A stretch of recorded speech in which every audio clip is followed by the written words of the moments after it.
Okie dokie, I believe we're all the way live. Hello and welcome to my graveyard. I'm your host of the evening, the Cemetery Man from Salem, Mass. Always taking names and kicking candy ass, live and in living color here with you only on Grande's Graveyard. And tonight we called an audible thanks to you, the fans, the fine people of Grande's Graveyard, of course. Tonight we celebrate the legacy, the memory, and the career of Mr. Val Kilmer. Yes, I know I said it's an audible because initially this was scheduled to be the Leonardo DiCaprio top 10 performances. I believe I even posted that on the schedule, the original schedule for the month of April. Of course, it's tonight we close out April. But of course, earlier in the month, of course, we lost Val Kilmer, who has always been a personal favorite actor of mine. I'm a big fan of Val's. And I had a few different people come up to me and be like, hey, it would be really cool to do Leo any other time, but like, wouldn't you want to do Val since he sadly has just passed? And I was like, that's not a bad idea. Let me get a gauge of what everyone else thinks. So I put out a little bit of a feeler on here and on Instagram, and overwhelmingly the amount of people that wanted it to be switched from Leo to Val Kilmer tonight, it was just too astronomical for me to stick with Leo. And don't get me wrong, we'll still do Leo down the road. I'm still a big Leo guy. I don't think this is any disrespect or shade to Leo. This is just a situation where I was like, you know what? Let me do something a little different here. Let me pay tribute to somebody who had just recently passed, of course, and a personal favorite of mine, Val Kilmer. And I wanted to really, shed a light on his career, his legacy, his reputation, which has been discussed by many, of course, box office, all these things that I would like to discuss tonight, of course, including the top 10 performances of the man, the myth, the legend, the late, great Val Kilmer. So everyone, thank you so much for checking out the show here tonight. Let's see what y'all have to say in the comments. There were plenty of people here before we even went live. We got James Van Dussen. That's a long time no see name. Good evening, everyone. James, welcome, man. Hope all is well with you. We got Miss C, Chow, Graveyardian, and Grande and Graveyardian friends. There we go. Hello, good evening, everyone. Hope all is well. R.I.P. Val. Excited for this episode. Haddonfield mascot. Good brother John in the house. Welcome, my friend. Hope all is well with you. We got Mateo here, Chow, Grande, and the whole Graveyard. Val was such a great actor. So many great performances. The Saint, underrated movie. Will The Saint make the list? That's the question. But we've got some interesting movies on this list too, ranging from the beginning to the end of his career for sure. Just heard that Lar Park Lincoln, Tina in Friday the 13th, Part 7, The New Blood, has passed away. I hope she's at peace. Yeah, that was, I got home from work today, and that was the first thing I saw as soon as I sat down. I was like, oh man, like, not another one. These celebrity deaths are getting a little out of hand in 2025. I'm just done with this. Like, this is really sad. So RIP Lar Park Lincoln. This is, I know, a night where we're going to honor the late great Val Kilmer, but absolutely RIP to the legendary Lar Park Lincoln. I always really liked her. We got Texas THC is in the house. What's going on, Tex? Hope all is well with you. Hola Grande. Anthony Chobot does pop cultures and open. Oh no, just Anthony Chobot. He's dropped the pop cultures and openings. How are you doing, buddy? By the way, I'm still up to 2011 in the memoirs. Awesome, man. We also just lost a horror actress. Yep, Lar Park Lincoln for Part 7. Absolutely. Sasha Fred, welcome. Triple H is in the house. Let me say hi to Grande first this time. Hello, everyone. Welcome, Triple H, my friend. I hope you enjoyed WrestleMania, which was this past weekend. I enjoyed a lot of it, not the main event, but most of the rest of the stuff. But, that is neither here nor there. Tonight we celebrate Val. And tonight, this was an interesting one because I've always been a fan of Val Kilmer. Always. I mean, from when I'm a little kid, I always liked Val Kilmer. And we'll discuss some of the movies tonight that I actually did grow up watching him in. But if you had asked me before Val's passing, well, hey, Leonardo DiCaprio, Val Kilmer episode, which one would you rather do? I mean, I think I would have said Leonardo DiCaprio with no hesitation. But this one, yeah, it is more personal. And this one, yeah, he just passed away, unfortunately. I believe it was of the complications of pneumonia. I know, of course, he battled throat cancer for quite a long time, and it seemed like he was on the rebound. He was in remission and then got pneumonia. And due to complications of that, he sadly passes away at the age of 65, which is really too soon. And, like, if you look at 2014 on, that's when he got diagnosed with cancer. It seems like the rest of his career was sort of robbed from him. Now, I have one performance post 2014, post that whole cancer and throat thing, but I mean, it's a shame to me that he was kind of robbed of what other great performances he may have been able to give in the twilight years of his career, as opposed to what he was able to do, right? These lower budgeted films, these films that weren't as demanding of him and his speaking voice and things like that because of the ailment to his throat. Of course, the last movie that he was ever in was Top Gun Maverick. And when you see him in that, it's like, it's a situation where they're going to write the movie around what's going on in his real life. And it was quite depressing. I mean, I'm happy they got him in it. I'm happy he got a last payday, but I won't lie to you. It was quite depressing to see Val like that. And it's a situation where, this is a guy that I know has had a big reputation, whereas a lot of people have said he was difficult to work with. And we'll get into all of that tonight. We really will. I mean, from interviews that I've seen of him, I always thought he seemed like a nice guy. There are quite a few people, as opposed to the people that say he was this horrible guy, that did sing his praises, that did say he was very well, and nice to work with. So, to every coin, there's another side, and we'll get into all that stuff here tonight. But I'm happy to have everybody in the house, and I'm happy to talk all things Val. Just shared on my IG. Thank you so much. That's very kind of you.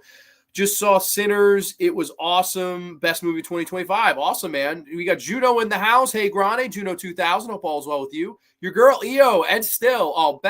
The best wrestler on planet Earth. They had the best technical match of the 2 days. I was impressed with all three of these women. I agree. That was my favorite match of the weekend, was the Triple Threat Women's match. I thought that was great. But everybody, I want to raise a glass. Cheers to the late, great Val Kilmer tonight, only on Grande's Graveyard. And we're going to dive into this top 10 list of Val and his wonderful career. Of course, the guy, I guess we get into a little bit of his early days before he got into film, because it actually will roll into my number 10 pick. Of course, Val Kilmer started acting in like the early 1980s, and he was mainly on and off Broadway with particular plays. And he worked with a lot of really great up-and-comers, Kevin Bacon being probably the most notable one. And if you are a fan of one of these middle movies on my list, you'll know that Kevin Bacon was a big inspiration of Val Kilmer in one of these movies. But he worked with people like that. They initially wanted him in 1984 for a role for The Outsider, or it might have been 83. They wanted him to play a role in The Outsiders. He, unfortunately, didn't want to do it. He had prior theater commitments. And that ultimately led to 1984, where he got his first starring role in the movie, of course, from 1984. This is Top Secret. Yes, Top Secret comes in at the number 10 slot. And of course, as always, we have the briefest of brief plot synopsises as we can scroll down here. An American rock and roll singer is invited to a cultural festival in East Germany in order to distract from the plot to destroy NATO submarines, but he accidentally becomes involved in a resistance plot to rescue an imprisoned scientist. Yes, of course, this is from the Zucker brothers, Jerry and David, respectively. Of course, if people are fans of movies like Airplane and movies like, of course, the Scary Movie 3 Down the Road and stuff like that. And of course, I believe they were involved with like Rat Race, movies like that. Their comedy is very funny. Their comedy is very slapstick. It's very silly humor, if for lack of a better word. I mean, I always really liked the humor that they kind of portray in their films, and I always thought they were really entertaining movies that they put on. Now, I know Top Secret was a situation where it wasn't the big hit that they wanted it to be. This was a situation where, of course, this was a first-time starring role. This was his very first movie. This was an introduction to Val Kilmer. This was the first movie he ever did. And a lot of that was blamed on him. A lot of that was blamed because it performed poorly at the box office. I know the Zucker brothers have said since that this is one of their weakest movies. I'd have to disagree with that. I think this is absolutely hysterical. And, of course, this was shown to me just weeks before Val Kilmer, had to be less than a month before Val Kilmer passed. Me and Mernsey actually sat down together and we watched this. It's a funny story. We were at Will's house, of course. Will was nice enough to have us all over, and we were each picking a movie, and I picked Waxwork, and everybody was watching Waxwork. We're all talking, shooting the breeze. And Mernsey became Burnsy. He got a little too high on his own supply, if you will. And, of course, Burnsy didn't want to watch Waxwork. Burnsy wanted to watch Top Secret. And I had never seen Top Secret. So I was like, oh, man, Val Kilmer in a leading role. And everybody was teasing. They were like, you turned off your movie. I was like, for Val Kilmer movie I've ever seen, by all means. Like, I am so into this. And I really had a great time with it. I love the sense of humor in this movie. And I think what a great introduction for someone as a Val Kilmer, because, okay, Val played a lot of different roles. But to me, this was a great way to introduce him because it showed and highlighted and showcased the best parts of Val, right? What's the number one thing I think of when I think of Val? I think of The Doors. I think of the Jim Morrison performance and his singing in that, and how he was able not only to replicate Jim Morrison physically, how he sounded, how he looked, but the singing aspect of that role is something that's so underrated. It's like, oh my God, he was able to sing this stuff just as good, if not as good as Jim Morrison. It's quite impressive.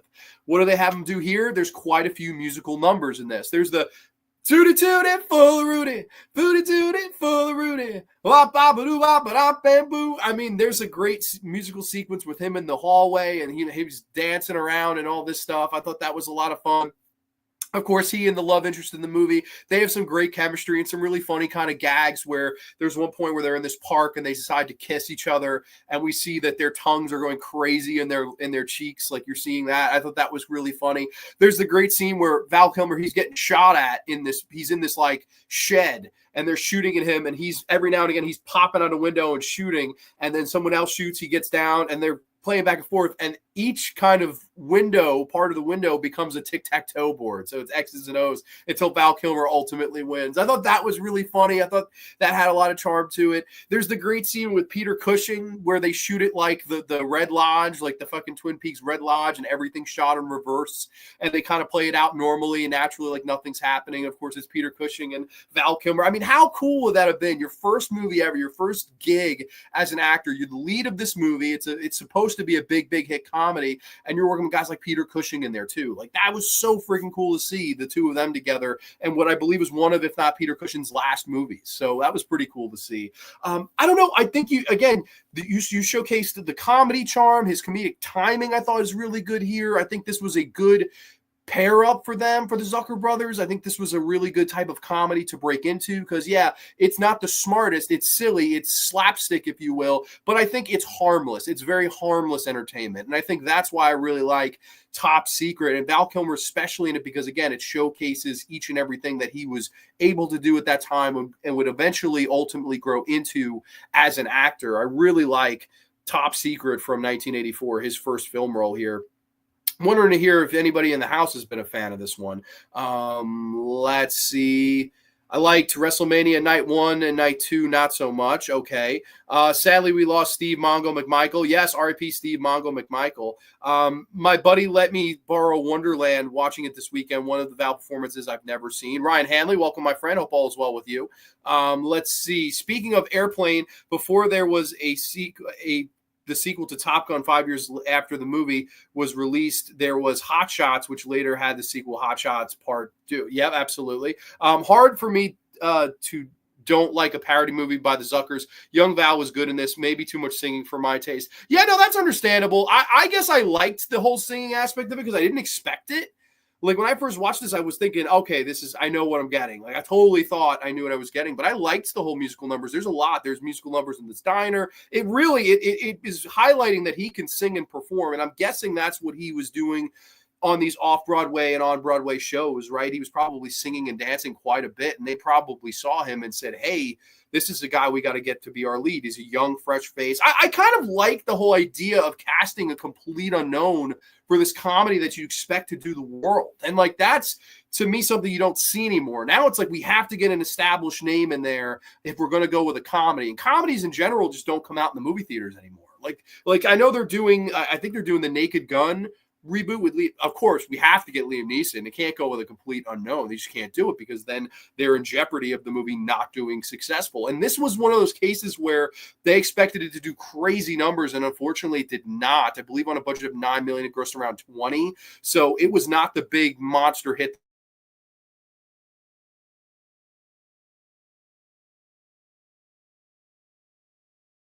that they expect to as a box office draw.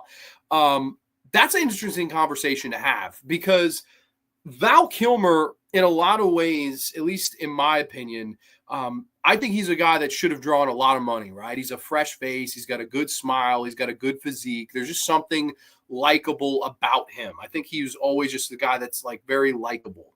Oh, I don't know what happened. I don't know. Did I go at it for a second? I don't know if I did. If I did, sorry. But Val Kilmer is a guy that I think should draw a lot of tickets, right? You just on paper. Quite a lot of the movies we'll be talking about tonight were flops, right? I mean, and I don't want to name them all off right here, but like a lot of these movies just really did not do that well in the box office. And then post 95, then his career starts to kind of dwindle down. Like, he didn't make as many big movies after 1995, which was the year to me where he peaked.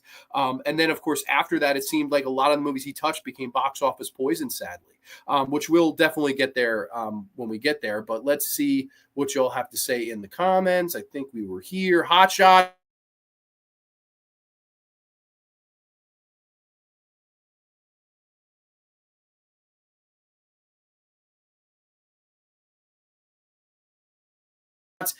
lower than usual.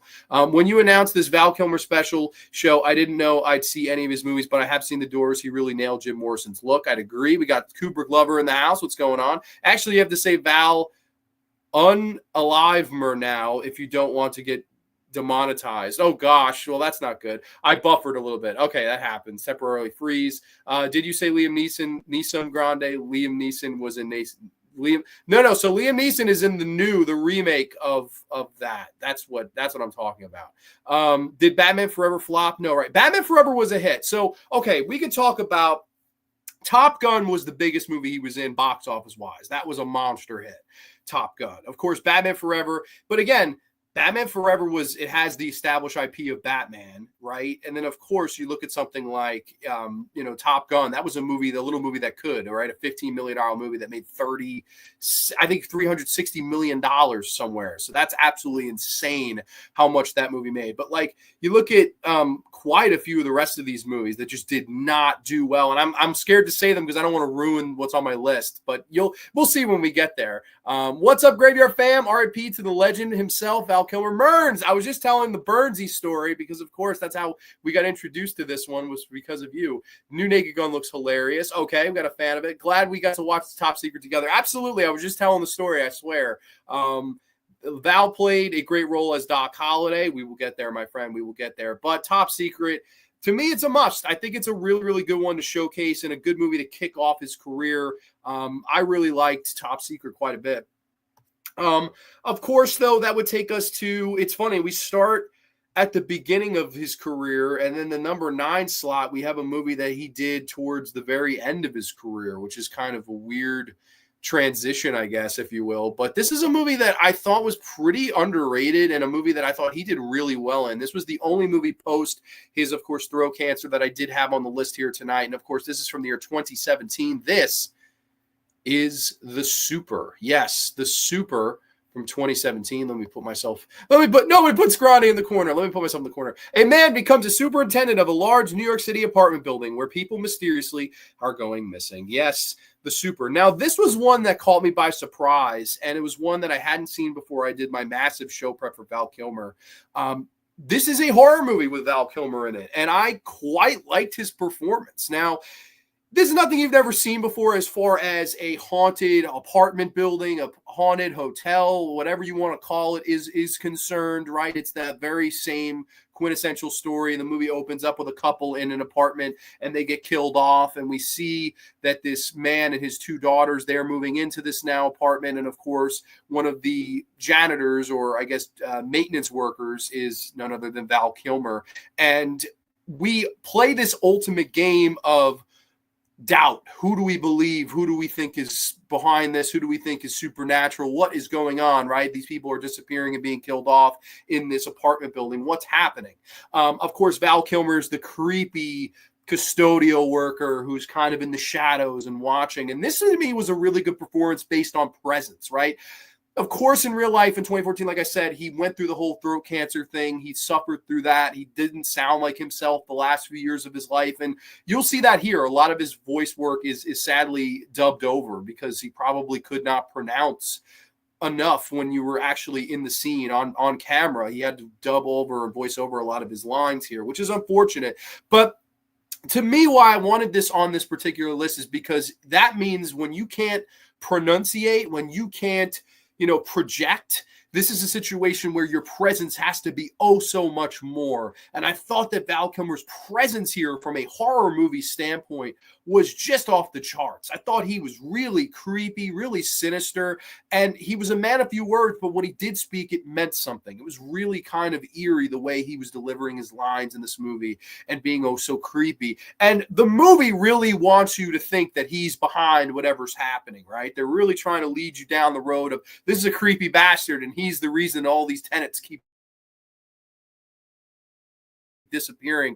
And of course, it's not quite the way they want you to think it's going. I won't ruin the entire movie for you, but it's a situation where Val may not just be a heel. Val may just be a babyface. But, you can see the movie for yourself. This is one that's very underseen. I believe this was on Tubi. You can watch this on Tubi for free. I really liked this. I thought his performance was really good. Again, a situation where, he had to use different things to make the performance work, right? The first movie, we're singing, we're dancing, we're laughing along with Val. This is a movie where everything is based on your presence. Everything is based on your like skulking ability. And I thought that Val did a great job there. I really did. I thought Val was really, really good. I don't know. I really liked him in this movie. And I thought the movie was passable itself. Nothing great, but definitely one that I thought was pretty solid in and of its own right. So let's see what y'all have to say. I think we might have been here. Got to go back and pretend to work. Still hazy on movie tomorrow. By the way, money tight. Okay, that happens, man. People saying hi. Robert Kurtzman did the effects on the Super pretty wild. I didn't know that. I did not realize Robert Kurtzman. I know this was produced by Dick Wolf, who, of course, he produced all the Law and Order episodes. Like you always see special executive producer Dick Wolf. That's like one of the biggest things you see in all the Law and Order seasons. So he was the producer of this movie, and I thought it was quite good. It was nothing great, but like I thought for a later movie in his career, a movie where again he couldn't be his natural self because of the illness, I got something out of this performance, and I was like, I definitely have to spotlight this. I think this is one that's worth a watch. Maybe I go with Heat. I guess I think. Have not seen this movie. Okay, I would recommend. I think it's worth a watch for sure. The Ghost in the Darkness is almost a horror movie. It is based on a supposedly true story about lions terrorizing constructing the building of a railroad, which that movie I never liked. I never really got into that particular movie. I don't know. I know that Michael Douglas did not like working with Val Kilmer on that movie. Like, apparently he had to talk him down at a point because Val Kilmer was going off on somebody else, and Michael Douglas had to step in.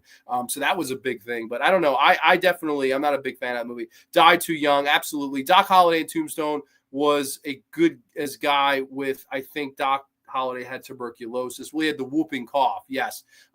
Let's see. The Ghost in the Darkness was a disaster. I would have to agree with that. I didn't like that movie either. Buffering again. Smooth now. Okay. Oh gosh, I keep running out of comments here.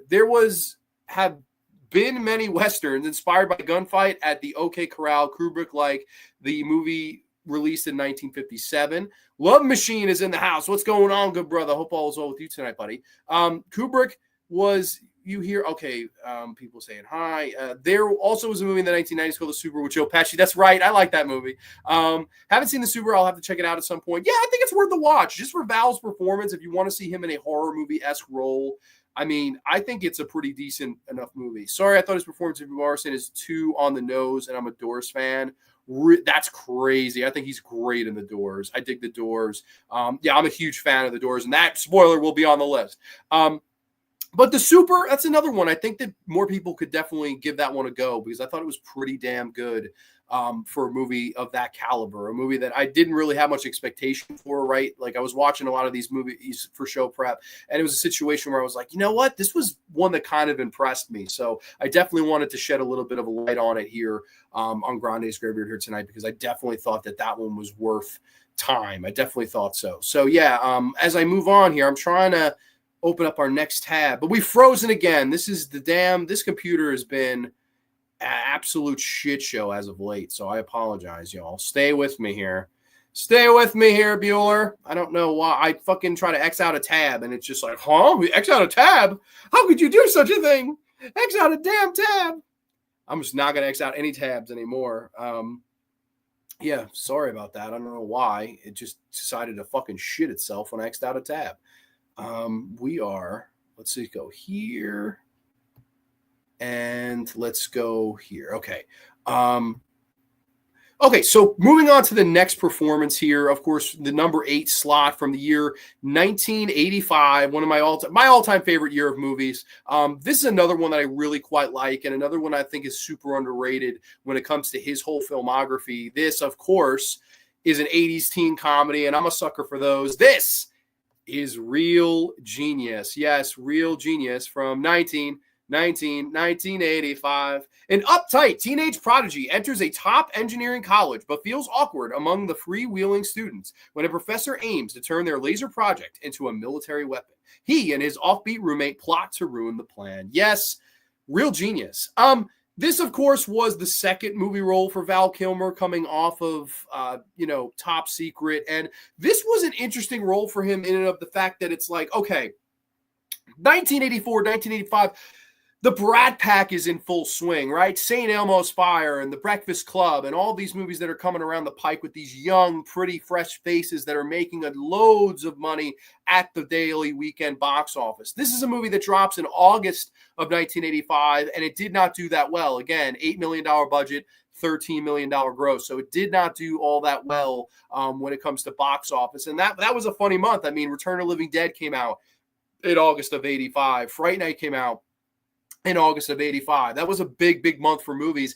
And unfortunately, sometimes you have those movies that are lost in the shuffle, and Real Genius to me is one of those movies that was sort of lost along the way in that shuffle. And it is a shame because I think this one is just as good, like right in the same ballpark, and I would say spirit and heart of a John Hughes movie. Like, to me, that's why I like this particular movie, is that it had a really nice heart to it. I thought this movie had, a lot of fun laughs, right? I mean, it introduces us to Val Kilmer playing a different type of role where he is this, I guess, genius young kid, right? He's like 16, 17. It's his last year. He's about to graduate, and he thinks he's better than everybody. He wears these shirts where, like, I love toxic waste, and he's really a smart ass, a smart aleck to all of these people around the yard. And I don't know, I thought he was really fun and kind of smarmy in this role. I thought he was a lot of fun in the role. And they introduce him to this kid that's like 12 years old, who's smarter than everybody. He's gotten higher grades than everybody, and he is introduced to him, and basically he takes him under his wing as a wingman. He's like, listen, kid, you're really smart. You're really great. You're going to do awesome things, but you've got to loosen up a little. Come on, Tin Man, loosen up the hinges a little bit, oil it up. And he takes him around this campus and starts to show this young kid how to have fun. Stop being this, pencil-nosed geek. Stop being this guy that, button up your shirt to your eyeballs. It's a situation where you got to loosen up. You've got to have fun. It's fun to be smart, and it's good to be smart, but you've got to have fun. And Val Kilmer is so really good in this movie. Like, to me, this is a movie where it's like, if I saw this as a producer, I'd be like, that's a star. Like, you could totally see it. There's the fun scene where they're in the hallway of this dorm, and Val Kilmer has done this whole concoction where the whole floor is like a sheet of ice. And he goes, hey, you know what happens when you mix water with freezing? It becomes ice. And he's kind of roller skating around. And he goes, oh, this is Jimbo, though. You know what happens with Jimbo? This is what happens when you meet somebody who loves their mother too much, when somebody loves their work too much. You know what you get? It equals a virgin. And it's like, I thought that was so funny, his whole calculation of that, and these people having fun in the hallway. There's a really great scene where the kid, he's upset and frustrated at his work. And he's really like getting angry about it. He's like, oh man, this is just not working out. This is not going well for me. What the hell? What am I going to do? And of course, Val Kilmer says, hey, put everything down. Why don't you stop what you're doing? And the kid's like, okay, like, what are you talking about? Where are we going to go? What are we going to do? And Val Kilmer throws this ginormous pool party in the fucking dorm. And he's like, we're going to get your tan on. That's what we're going to do, kid. We're going to save lives. And of course, there's all these beautiful women there and stuff like that. And the kid has a crush that he eventually kind of garners up the courage to kiss and ask out and things like that. And like, I thought this was a really cool performance from Val. Like, again, sort of he's your knight situation. He's your, your wingman, if you will. Really cool. And wingman, I guess he would be going on to play a wingman in the following year's movie. Of course, Top Gun, which we'll be talking about at some point tonight. But, I thought this was really good and like could really show that he could really anchor a film, right? Like Top Secret, in a lot of ways, I think was a situation where the Zuckers are really the ones that are in control of that movie. Here it's Val Kilmer, and it's really, the movie's going to be made or broken by his performance. And I thought his performance was just electric here. Really funny. Again, good looking, charming, funny. It had the heart, it had the soul of a John Hughes movie, and it had that charm, man. And I thought that's what made Real Genius so effective, and it fit perfectly in that time. Now, it's a shame that the movie did not make much money. It's a shame this is one that kind of gets left forgotten, unfortunately. There is this big overall plan and scheme of this guy who they're working for, Jerry. He's this evil guy that wants to take all their inventions and use them for military weapons. There's a fun scene where Val goes over his house and one of the other guys and his daughter is played by Deborah Foreman, who, if you know April Fool's Day, if you know Waxwork, I just love Deborah Foreman. I'm a big fan. she kind of comes up to him and he starts flirting with her. And she's like, "Oh, can you hammer down a 4x4 with your cock?" And he's just like, "I love this girl. She's a smart one." I thought that was great. This guy, he's like, "Hey, man, I bet there's a beautiful fucking body under there. What do you think?" And he's like, "I'm her father." And he goes, "Well, I guess you've seen it then." Just very sporadic and just crazy, but really entertaining at the same time too. Like, I really thought Val kind of like nailed this role. This was such a fun role. I wish he had played more characters like this. Like, this is something you would see a Jim Carrey doing, or something you'd see a Charlie Sheen doing, like a more overtly comedic performance. Whereas with Val, I wouldn't think necessarily off the top of my head that Val would have that in him, but he did. I thought this was really like quintessential, definitely had to be on this list. I really like Real Genius. I thought this one was good. But let's see what y'all have to say in the chat. I'm very curious as always. Let's see. I think we were here in the movie The Doors. There's a scene where Jim follows an Indian, and they portrayed the movie The Doors in Wayne's World 2, where Wayne encounters the ghost of Jim Morrison. Okay. Christopher is in the house. Granny's been talking about this episode all week. Hell yeah, man. You know it. Chris works with me, so Chris knows that like I like to talk about Grande's Graveyard. Grande, I apologize. Don't be apologizing about your opinions, man. I find it kind of pretentious. All right, fair enough. Hey, man, you don't like The Doors. It happens, man. Maybe I'd say his best performance is Doc Holliday Tombstone, and then perhaps Heat is the second. Well, they might just be on here. Spoiler alert, the ending where the house fills up with popcorn is such a funny scene. It's great. And then everybody wants to rule the world. What's funny about this too is Val doesn't really have the love interest thing in it. Like, yeah, they're performing, they're flirting and stuff like that, but it's not really about him and it's all about him getting this kid to loosen up, and then he finds the girl that he kind of falls in love with. I thought that was kind of nice too. And they have these fun scenes together in the room where they're kind of bonding together. And, he has this whole reputation of being this crazy, wacky kid, but he's really, really smart. And like, I don't know, I thought all their heart to hearts were really well done too. I thought they had good chemistry, the two actors. I saw Real Genius as a teenager in a hotel from the movie service program on the TV there. Wow, that is freaking wild. Just added the super to the watch list. Awesome. The Doors just seems like a bunch of phrases Jim Morrison said and things that happened in his life, but he seemed like a caricature. So I think Oliver Stone nails periods, but it just doesn't quite work for me. Okay.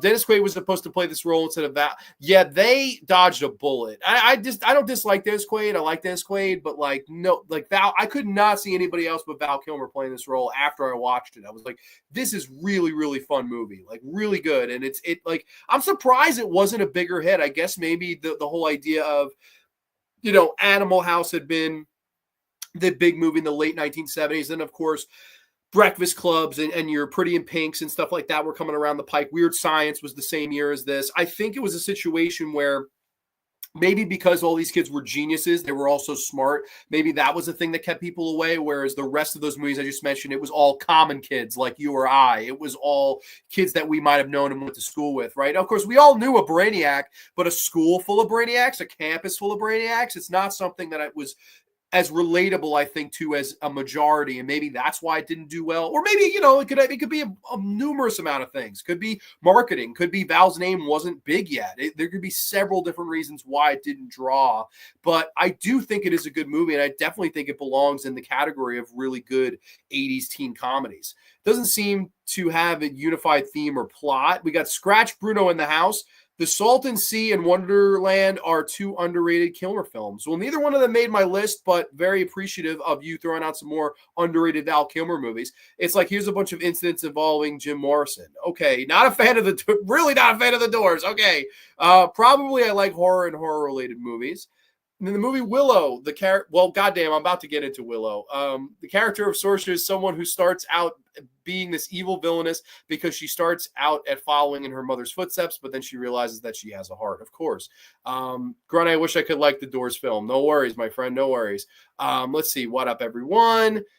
Nate is in the house. Grande the Great. Welcome, Nate. Hope all's well with you, buddy.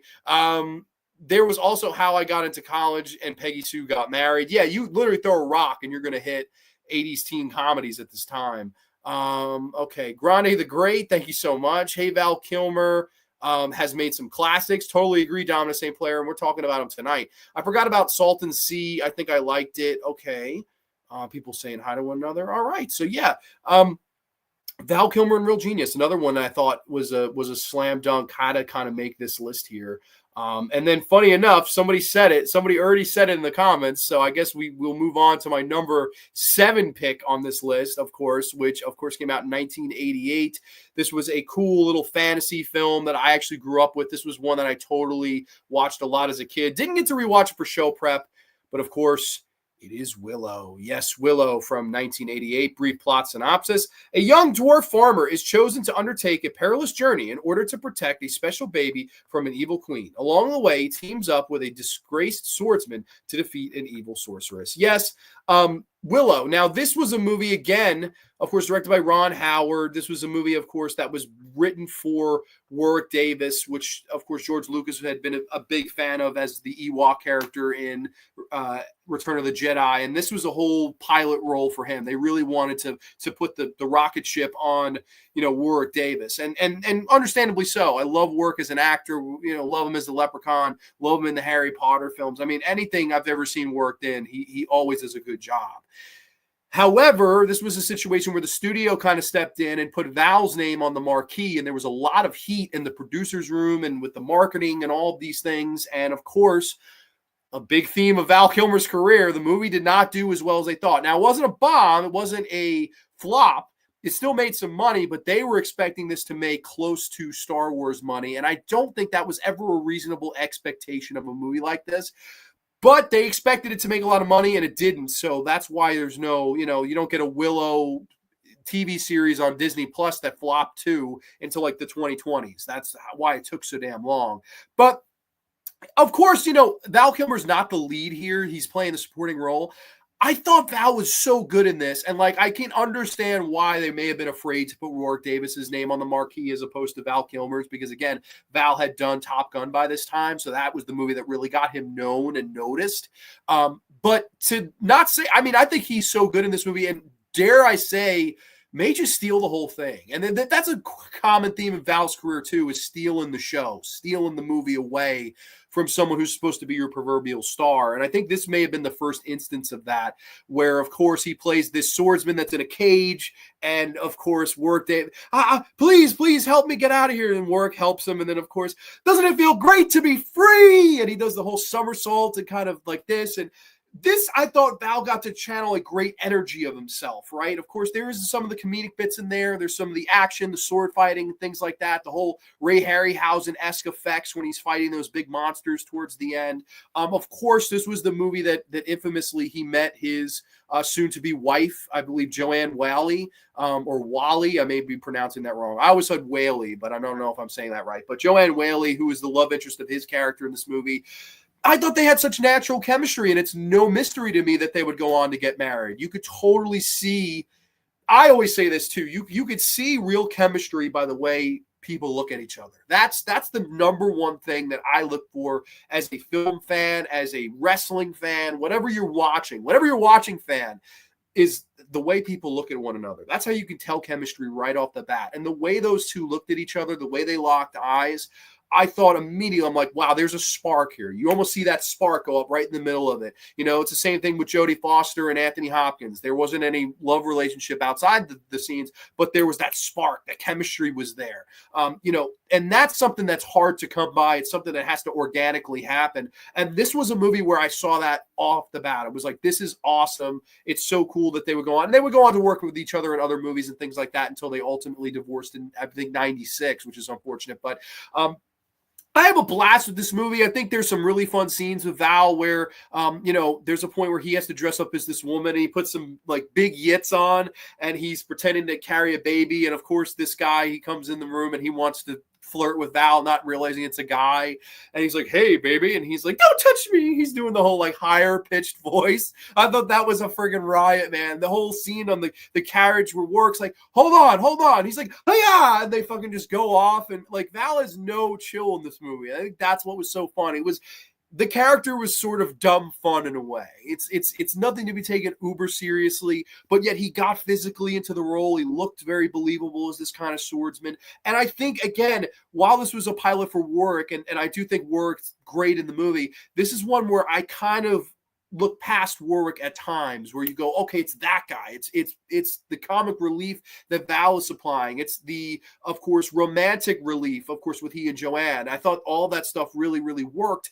And of course, around that, you have this really fun, fantastical picture directed by Ron Howard, who's a freaking pro. I love this movie. I always loved this as a kid. This is one that I'm actually sad I didn't rewatch this for the show. This is one I really would have liked to, but I watched so much Val Kilmer movies that, I mean, if you knew the amount of fucking Val Kilmer cinema I watched through the past however many days, I mean, you would be like, holy shit, man, that is absolutely wild. So for the ones that I've seen enough, I kind of had to put those on the back burner because I have seen them. I really liked this. I thought this was really a great movie ever since I'm a kid. It's one I can remember watching with my grandmother and my mom. My mom especially is a big fan of Willow, and this is just one where I always really liked it. And it was, again, another time where I saw Val as a kid and went, that guy, you know? And that to me is an important part of his career. I really always liked this particular movie. But let's see what y'all have to say in the comments. Underrated Batman, I agree, and we will get there, my friend.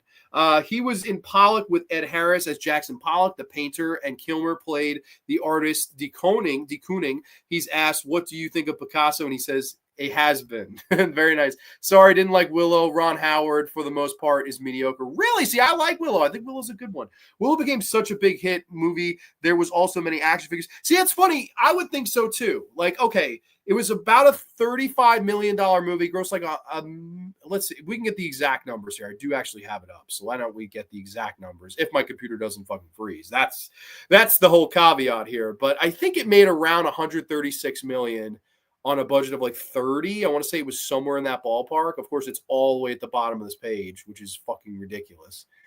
Come on. Where was... Okay, $35 million budget. In the U.S., it only grossed 57, so it was not a domestic hit. It didn't do that well domestically, but overseas, it got it well over like the 130 million mark, I believe. They expected it to be a monstrous hit, though, and it just wasn't. It wasn't the hit they wanted it to be, and that's a situation why we don't get Willow sequels, and we only get that, like I said, that bad TV series just recently. Willow was kind of mad to me. Okay, it's fine. Haven't seen it since I was in the theater. Oh, cool. You saw this in the theater? See, I'm jealous. I really like this movie. Willow is great. Watched this movie when I was a child and loved it. They did a sequel series a couple years ago on Disney, Smoking Pile. Yep. Long live Mad Mardigan. Yes, exactly. I have not watched that series, but I know what you're talking about because I always like, oh my God, they're doing a sequel to Willow? Like, what the fuck? And then, of course, when I saw the trailer for it, I went, oh, man. I was like, they are truly in like up Shit's Creek without a paddle. And sure enough, it was canceled after one season. So, yeah, I think my assumption was and ended up being right there. Cinephile World Order. Hey, good evening, everyone. Welcome, Sean. Hope all is well with you. Both Top Gun and Willow had Nintendo adaptations in the 1980s or 1990s. Yeah, I mean, both made enough to do that. Grande, don't you know you're wrong about Willow? LOL. I hope that doesn't dishonor Val Kilmer's memory trying to inject humor. Hey, man, a little levity, no problem, man. No problem. The king of Ron Howard, the king of the mediocre film. Man, Kubrick lovers throwing stones tonight at these movies. But I like Willow. I think Willow's a damn good movie. I think it's another one that, again, highlighted his range as a performer, and I think he did a really good job in this particular movie. So, yeah, I like Willow for sure. LO, definitely remember having the toys from Willow. Great rewatch after not seeing it for years, too. Yeah, no, I'm due for that. I am totally like, that is my biggest regret of the week was not rewatching Willow. I really would have liked to, but it's a situation, again, where I grew up with it enough, so it's a situation where, yeah, not necessarily over ones that I hadn't seen, like the Super. So I think that was a big reason why I was like, definitely want to be as variety driven as I can. And speaking of ones that I hadn't seen, this was one that actually was recommended by Mateo, who was here tonight in the chat. And of course, this is from the year 2005. This is Kiss Kiss Bang Bang. We have a brief plot synopsis. After being mistaken for an actor, a New York thief is sent to Hollywood to train under a private eye for potential movie role. But the duo are thrown together with a struggling actress into a murder mystery. Yes, Kiss Kiss Bang Bang. Now, this is, like I said, one that Mateo had turned me on to and told me, he was like, oh man, it's a banger. You got to watch it. And yeah, he was not wrong. This is an absolutely awesome movie. And upon doing my research into the movie after I watched it and really enjoyed it, I found out a lot of things. Now, this was Robert Downey Jr.'s big comeback movie, right? He, of course, had struggled with addiction. I think it was alcohol mostly, but there may have been drugs involved. I'm not sure exactly what he was struggling through at the time, but I know that he was going through a really hard time with addiction, and he had been in and out of therapy. I'm sorry, not therapy, but in and out of rehabs, I should say. Really struggling to get back on the horse. And this was the movie where they said, hey, this is going to be your big comeback role. And I totally think this is the movie that got him the role to play Iron Man. Like, because the persona, the tone, his character is very similar to what Tony Stark would go on to be, except this is a thief and Tony Stark is like a billionaire. I mean, other than those two differences, they're very similar in the way that their mannerisms are and their psychology, things they say, the wit, comedic delivery. Of course, you have the same actor, so it makes sense. Of course, he meets up with Val Kilmer's character, who I thought stole this movie. Like, for me, I thought he was absolutely fantastic in this as the character Gay Perry. And of course, Val Kilmer was playing a character that is homosexual, but there's a whole spin on it. He's not very overly flamboyant or overly like doing things that would signify him as being a homosexual. He's more so a closeted, reserved, laid back, but he is. And I liked the kind of tone and demeanor he played this character with. Like, I had never seen a character like this in a movie, right? Generally, it's, okay, we have to do stereotypes, right? Okay, if this is a homosexual character, they've got to do some wildly flamboyant things and be oh so overtly gay that everyone in the audience can go, okay, that's what he is. But no, not Val Kilmer. That would be the one-dimensional way of doing it, the easy way. Val plays this so cool, calm, and collected and witty. Again, I love his comedic timing in this. Do you know the definition of idiot? Oh, what? If I looked it up in the dictionary, would I see my picture of it? No, if you looked up the definition, you would read exactly what you are, a fucking idiot. Like, I thought that was great. And then, of course, Val being the guy that he was, Val was big into method acting. So Val really believed in really being a part of the role. So what do I mean by that? There is a scene where Robert Downey Jr. and they have to dispose of a body in a dumpster. And they didn't commit the crime, but it's a situation where they're kind of, their hands are blood red, if you will. It looks like they did it. So they get rid of the body in the dumpster, and these cops kind of pull around the corner, and Val's like, kiss me quick. And they start making out, full on making out. And the cops are like, whoa, we interrupting something here? And they kind of, dismiss them or whatever.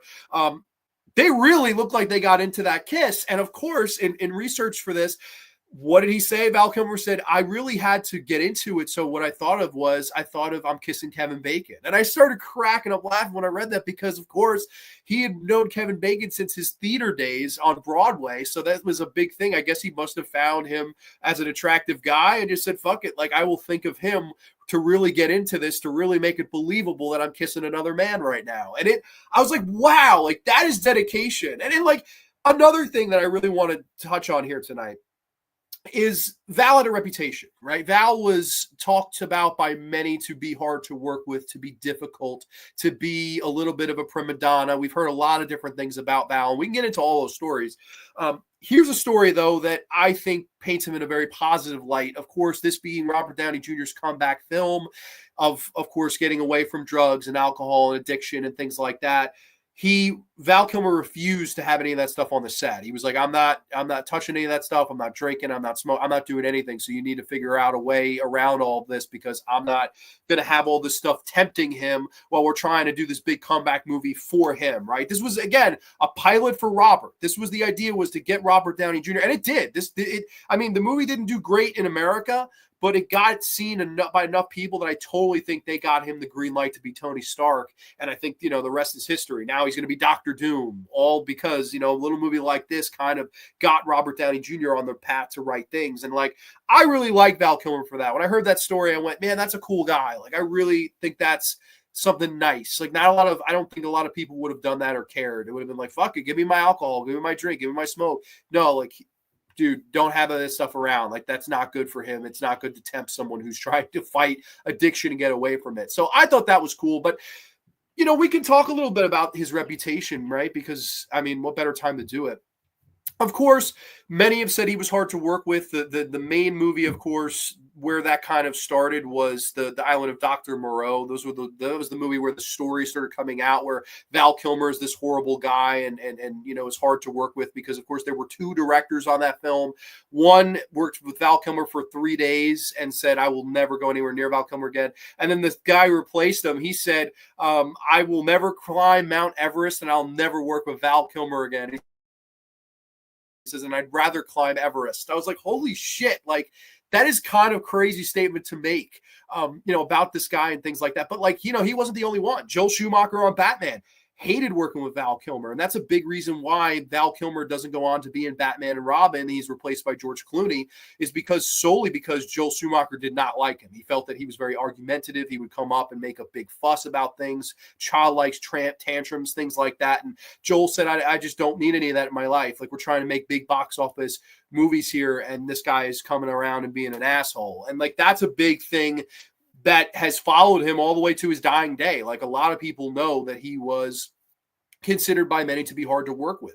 And then there's the other side of the coin, right? Of course, guys like Danny Trejo have gone to bat for Val Kilmer, who said he was very, very into it and he loved movies so much that he wanted his performances to all be perfect. And sometimes he would have a hard time breaking kayfabe from the character he was playing on the screen to behind the curtains, to behind the camera. And like Michael Biehn has always famously said, I never met Val Kilmer. I met Doc Holliday. Like, I never met Val Kilmer, the guy. He was always on. He was never a situation where we could just talk about coffee, talk about sports, talk about whatever the fuck.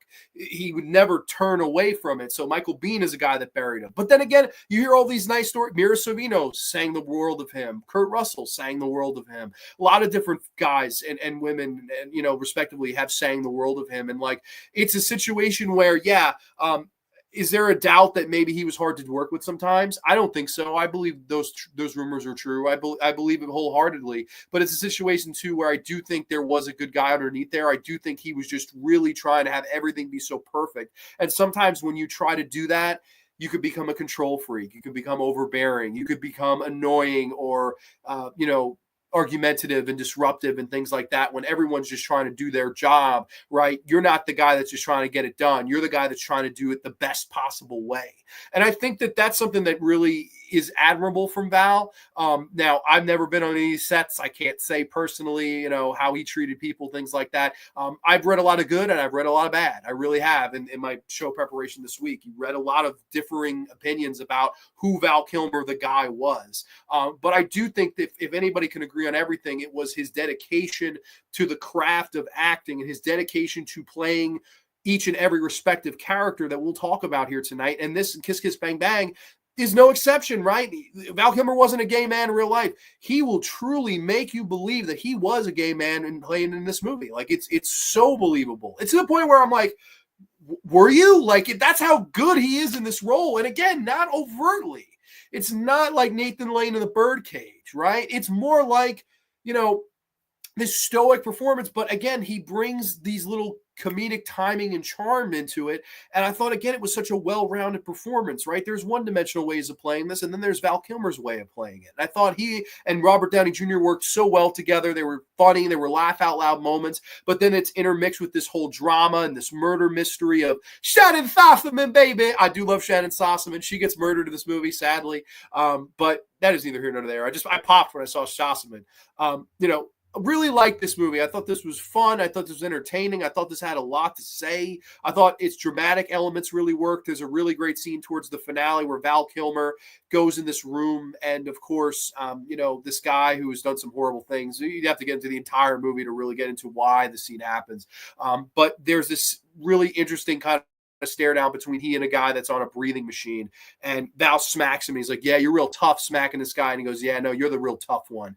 I liked how that whole scene went down. I felt the tension in that room. You could really cut it with a knife. And like, that to me is another big reason why I like Val Kilmer. I just thought this was such an outside the box role for him, a role I never would think to cast him in. But I thought after I watched it, there was nobody else to play this role but him. Like, he just absolutely killed this role in Kiss Kiss Bang Bang as Gay Perry. I thought he was great in this. So let's go to comments. Let's see what y'all have to say. I believe we were right here, I think. No, we were here. I hear Kiss Kiss Bang Bang is supposed to be good. That's the nickname for James Bond, and there's a song by the title, I think Diane Warwick sings. I've heard it wasn't used in a James Bond film. Plot of Kiss Kiss Bang Bang sounds a lot like that underrated Bill Murray movie, The Man Who Knew Too Little. Yeah, I can see that. Sure. Downey Jr. was also a huge cocaine addict, but who wasn't back then. Okay, exactly. That I wasn't sure if it was. I knew alcohol was a big part of it, but I didn't realize. Yeah, cocaine must have been a big part of it as well. I think Downey's father exposed his son to drugs, which is a shame. It's definitely a shame about Robert. Years before Robert Downey Jr. had a drug problem, he was in the movie Less Than Zero, where he played a character with drug problem. Yeah, and of course he played Chaplin. Like Robert Downey Jr. has definitely been around the pike for sure. Downey Jr. really rebounded and is now a successful actor. Yeah, and I'd like to think this was a big movie that helped them in doing that. Like again, they were very upset, I know, domestically with what the movie made, but around it did really well overseas. And then of course I think the right person saw it, and then he was truly off to the races after this. Whereas Val, I mean, after this, man, Val's career, before sickness, right? So you got 9 years before he gets sick. Give me a good movie he did in between this until when he got sick. I mean, holy shit. It's a shame. It's truly, I look at Val Kilmer's career like pre-95 or pre-95 and pre, and then everything post-95. Because there's not much on here post-95. It just seemed like that's when it took a turn for the worse. Like everything he touched either didn't draw money, or it's a situation where the movies may have been good, but they were very underseen. This being one of them in the United States, at least. But yeah, no, it's a shame. I think the director, Shane Black, Monster Squad, Lethal Weapon, Last Boy Scout did a great job in this movie too. Yes, and I really like a lot of his films. Unfortunately, The New Predator was not a good movie. That was horrible. But other than that, I like almost everything Shane Black has done. I love the one with Ryan Gosling. Oh my God, I can't think of the damn name of it, but that was a really fun movie. Shane Black is underrated. I think he's a pretty good writer for the most part, and he did a good job directing this. Downey Jr. is featured in Elton John's song. I think it's called I Want Love or whatever. I think we're referring to his recovery and sort of mirroring Elton John's recovery with drugs and alcohol. Okay. Well, you're wrong, Grande. Quite a while you're ahead. Okay, cool. While you're ahead. No worries. Okay, Kiss Kiss Bang Bang. Totally one that I think should be on this list, and one that I think a little bit, is underseen, but it's a situation where I think it's a really great movie. And I appreciate Mateo for kind of pointing it out to me, because it's definitely a big reason why this made this list. Now, this next movie, talking about movies all night that didn't do that well, but this is the movie that did really well. Probably the biggest box office hit he was ever a part of. And yes, that includes Batman. Came out in the year 1986. This was the little movie that could. This was the highway to the danger zone. This is a movie that a lot of people consider one of the great 1980s movies of all time. Don't know if I'm there, but it's definitely a quintessential Val Kilmer role. This is Top Gun. Yes, Top Gun from 1986. Brief plot synopsis. The Top Gun Naval Fighter Weapons School is where the best of the best train to refine their elite flying skills. When hotshot fighter pilot Maverick is sent to the school, his reckless attitude and cocky demeanor put him at odds with the other pilots, especially the cool, calm, and collected Iceman. Yes, who, of course, is played by Val Kilmer. Now, I thought this was always a movie where I know it's going to be unpopular. I've never been a diehard fan of this movie. Like, it's fine. It's good. It's shot well. There's nothing intrinsically wrong. Of course, Tony Scott was the director. He did a good job. This was a monster hit. I mean, this was huge, this movie. I mean, absolutely fucking huge. And then, of course, when they brought it back with Top Gun Maverick, it was a $1 billion sequel. So where there's Top Gun, there is money to be had, brother. And this was definitely the movie that had to be on here, because this was the movie that put him on the map. Like, okay, Real Genius was very underseen. Top Secret was very underseen. There's After School Specials with Michelle Pfeiffer, very underseen. This was the movie that fucking everybody went to go see. And again, situation where he didn't steal. I don't think this is a movie where he steals the movie, because there was really not enough for him to do. But again, he was a big enough presence in this particular role as a side piece to what Tom Cruise's character is playing, of course, Maverick. And he plays the Iceman role, of course. And Tom Cruise's character, he's this kind of rebel, this maverick that goes against the grain and does things that he shouldn't do. And he is very dangerous. You're too dangerous and you're stupid and all these things. And of course, he's having this back and forth between he and Val. And this is the entire idea between their two characters is Val is this hotshot. Val is this great, great pilot. And Val is Mr. Cool, calm, and collected, hence the Iceman. You are Mr. Freeze, if you will. No Arnold included. that's what really, his character is. He's stoic. He's really cool. Whereas Maverick is a situation where he takes all these chances. He does these flybys. He does these things that are really kind of making him look lesser than what he is. And of course, the entire picture, it's all for Tom Cruise trying to gain Iceman's respect. It's really all a situation between those two characters, at least. The whole story that's being told there is, can I do enough to get your respect, Val Kilmer? And that's the whole idea of it here. And, I think this is a good 1980s movie. It's just not one that I've ever considered a classic. Like, I'm not a Kelly McGillis fan. I'm sorry. I don't really like her as an actress. She's a pretty lady, but I mean, I was fine with Jennifer Connelly being cast in a sequel. I don't know. I've never been a big Kelly fan. There's the whole love story there. That just completely never interested me, the love story, which I know that's where pretty much all the movie's money was made. That and it's incredible sequences from Tony Scott of direction of these fighter pilots in the air and all these action sequences. It's to this day, it's quite visually appealing how they were able to film all of that. It's a spectacle. And I think that's another big reason why this movie made so much money, right? We have a pretty young Tom Cruise. We have Kelly McGillis, who's hotter than hell. We have Val Kilmer, this young up-and-comer playing the guy that is trying to earn the respect, or I guess gain the respect of Tom Cruise's character. And on top of that, we have all this great kick-ass music and whoa, hanging with the boys. And of course, the hiding to the danger zone. It's a classic. It really is a classic movie that everybody fucking remembers. And that's a big reason why I think it spotlighted Val and it put Val on the map. And like after this, Val Kilmer was a movie star. Like this was a role that you have to place on here. Now, I personally, I wish the movie had some more of Val, like especially upon a rewatch. He's not really that big of a focal point in the movie. It's just kind of like, oh, him, and there's the fun scene in class where, Maverick is kind of talking about how he saw somebody's yits on the plane. And he's like, oh, well, I was in an inverted position. And of course, Val Kilmer ad-libs the line, bullshit. He does that. He does bullshit. That's bullshit. And I thought that was kind of funny. Everybody kind of erupts and laughs. And I thought that was cool that he had ad-libbed that line. This was more, even though that was one joke, this was one where it's like Val, I think, definitely was more of a stoic ice figure, which makes sense coming from the character he was playing. But again, he did his job. He stood out, and like people remember it, and people went to go see it like crazy. I mean, this movie made over $360 million fucking dollars against a budget of 15. It's amazing they didn't do Top Gun in 1987. It's amazing they didn't immediately jump to do Top Gun 2. But yeah, this is one it had to be on here. It really did. Not one of my favorite movies. I don't even think this would be my top 50 1980s movies. But it's one that it's like it has to fucking be on here. It really does. Like it's just too important, in my humble opinion. Let's see. The Nice Guys. That's the answer. It was The Nice Guys. Nick Reep is in the house. Welcome, Nick Reep. Shane Black did Iron Man 3-2, which is actually written really well. Yes, and that isn't that funny that he would go on to direct Robert Downey Jr. in a movie that I think kind of helped him get the role of Iron Man. So that's kind of a fun full circle. Of course, Jon Favreau does the first two, and he did a really good job, in my opinion. I really like Jon Favreau. Top Gun. Yes, it was Top Gun. Top Gun looks so realistic because of how it portrays these trainees in a military academy. Yes, the movie is very authentic. I think that's another thing with this movie. It has a great authenticity to it. And I think that that's another big reason why a lot of people gravitate towards Top Gun. It has a little bit of everything. It's a very grand movie. Top Gun I found kind of silly when I saw it with my youth group when it came out on videotape. I know it was a success. Tom Cruise brings in the bucks, of course. And I mean, funny enough, I have the VHS tape somewhere over there. I know I have this on VHS. Top Gun is what brought Val Kilmer to the spotlight. I couldn't agree with you more. Like, again, I like those other movies that we talked about before, but this was the one where it was like, okay, like movie star now. And then he went on to bigger and better things, down the road. I mean, Willow, I know wasn't the biggest success after this, but of course, then you go into like the Doors and you get into Batmans of the world and Heat and things like that. Like it was definitely the launch pad point for his career. Highway to the danger zone.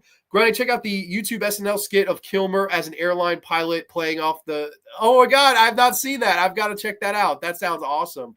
This movie also has Meg Ryan, who would go on to be in The Doors. She plays Pam in The Doors. So she would go on to work with Val Kilmer in that movie, which is kind of funny. Who can forget Berlin's hit song, Take My Breath Away? Yeah, no, the soundtrack is fucking nuts in this movie. Like holy shit, man.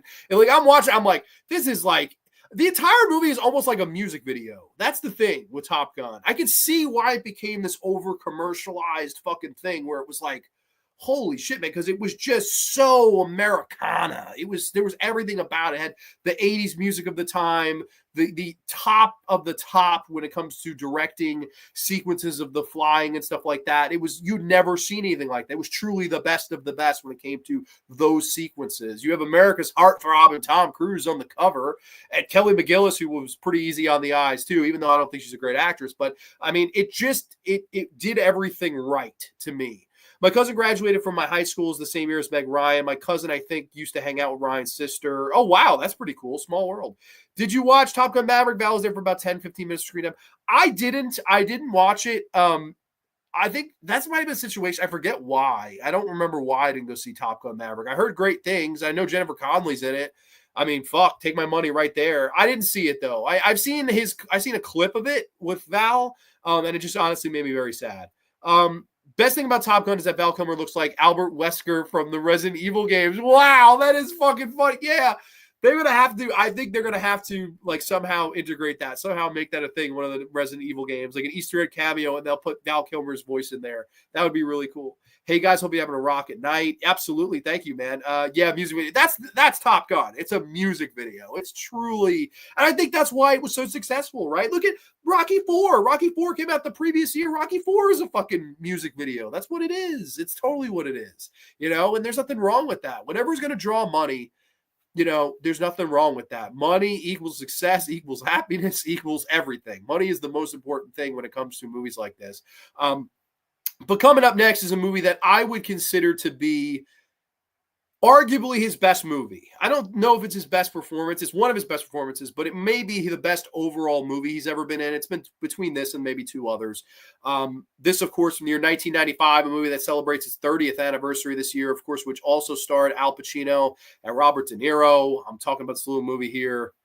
I'm talking about Heat. Yes, Heat from 1995. We have a brief plot synopsis. A group of high-end professional thieves start to feel the heat from the LAPD when they unknowingly leave a verbal clue at their latest heist. Yes, Heat. Michael Mann's masterpiece, in my opinion. I really enjoyed Michael Mann as a filmmaker. Thief is another one that I really, really like. I like a lot of his films, but to me, when I think Michael Mann's best movie, I don't think any further than Heat. I don't look past Heat because, again, look at this poster. Look at this poster right here. You got Pacino, you got De Niro, and right in the middle is Val Kilmer, and his name. They did put his name in there, and like to me, if I'm Val Kilmer, this is my scariest moment as an actor. I'm scared to death. I am going into battle with Al Pacino and Robert De Niro. They're on the marquee. Their heads are giant on this poster. I'm right here in the middle. I'm hanging around. I'm just getting off playing Batman.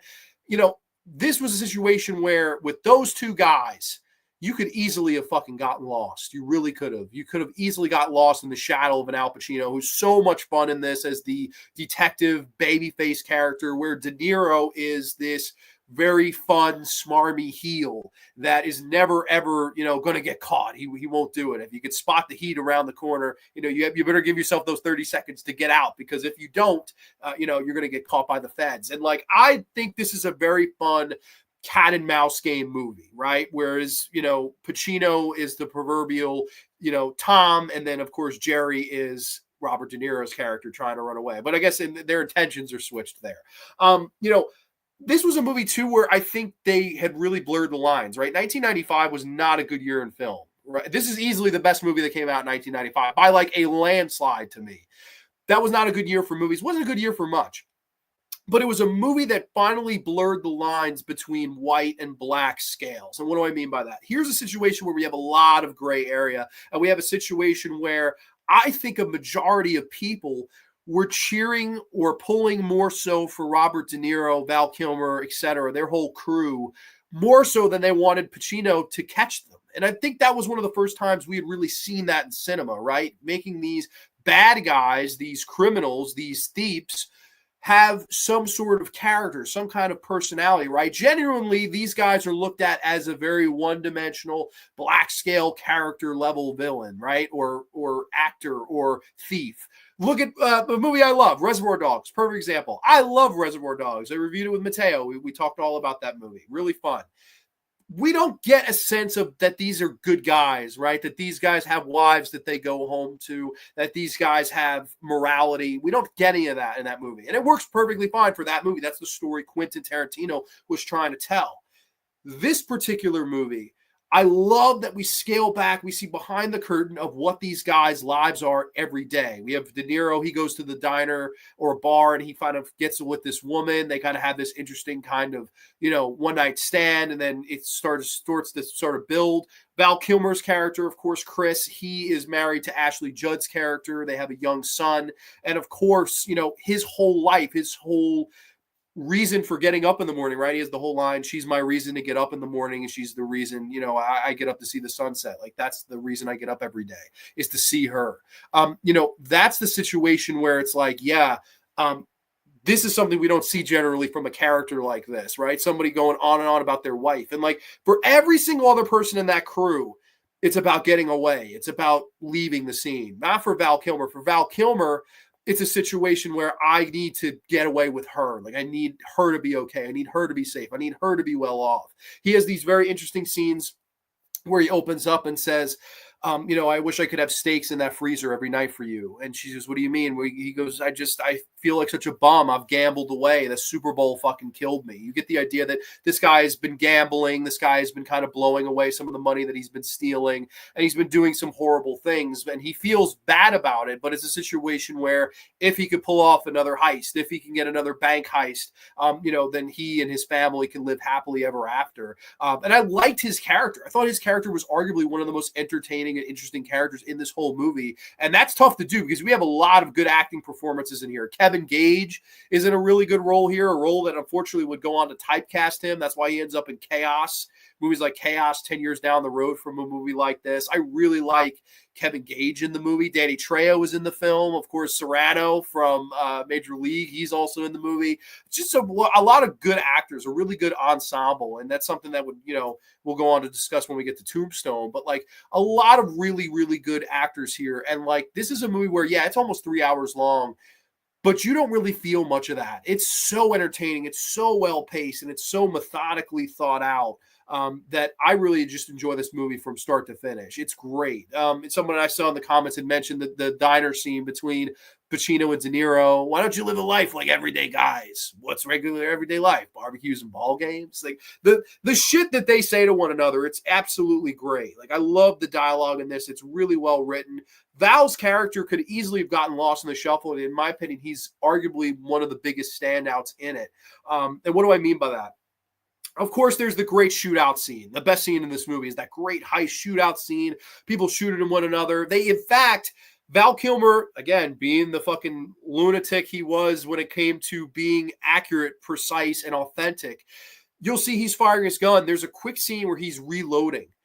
He reloaded it so quick that it has baffled professional sniper shooters, professional what have yous, that fucking watched that scene and they were like, holy shit, man, he did that flawlessly. You would think he's been shooting, for 20 years in the fucking Marines or whatever the fuck. And of course, that has become such a famous thing in military school that they actually fucking show that in classes now. Val Kilmer reloading the gun. That's a clip that they will show trainees on how you should be reloading your gun. That's how good and authentic it was. Like, that's crazy to me. I never touched it. I would never touch a gun in my life. I'm just not interested in it. This motherfucker, he went so above and beyond. He was like doing it like at top level world record speed and accurately, and then pull it, shoot it. Like, holy cow, man, absolutely incredible. But to drive home what I'm saying about him and, sometimes about what he does, and a thing about Val that I really liked is that he could say a lot without saying anything.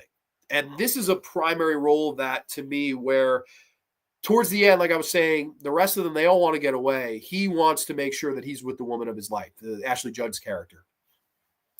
He gets shot in the shoulder. He kind of rolls up. She's been kind of taken in by the cops, and it's all a setup. And she's out on the lanai, and they kind of see each other. He gets out of the car, and they lock eyes. And without saying a word, they say, oh, so much in that scene. He immediately knows by the look of her and the reaction of her that it's a danger zone, that he's in trouble if he goes in. If he goes in, he's not going to get out, unfortunately. And I personally, what I thought was so clever about it was that he doesn't go in, it's a situation where, yeah, he's the only one that gets away with it, right? De Niro doesn't get away with it. Danny Trejo don't get away with it. Serrano don't get away with it. None of them get away with it except him. But he doesn't get away with the one thing that mattered to him. Yeah, sure, I have all this money, but I don't have her, the reason to get up in the morning.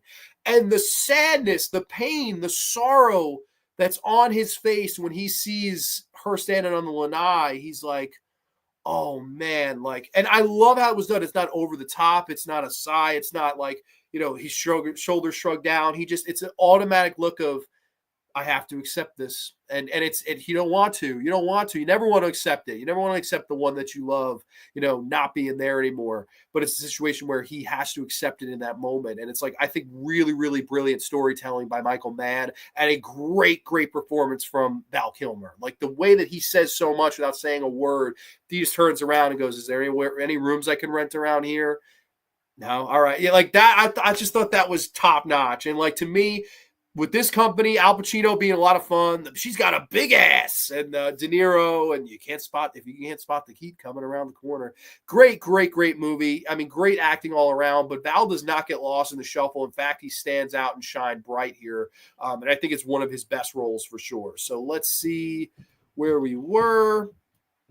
I think we were here. He is Val Kilmer's top films he's done. Yeah, I mean, if you're saying what is the best movie with Val Kilmer in it, it's hard to argue this. Like, I could argue maybe two movies against this being a better film than this. But, like, better performances, I got three more. I got three that are better performances than this. Collateral by Mann is good with Cruise playing against type as a bad guy.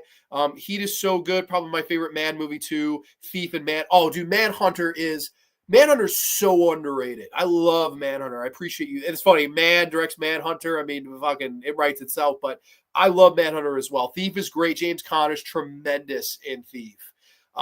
Michael Mann is a pro, really one of the best. And like, this to me is his magnum opus. I really, really enjoy Heat. Pacino has this over-the-top acting. I hear the theory his character was high on coke, possibly. I get that. That's just Pacino. You mean Honor Amongst Thieves? Sure. Grande, I can't stand Reservoir Dogs. Really? Okay, interesting.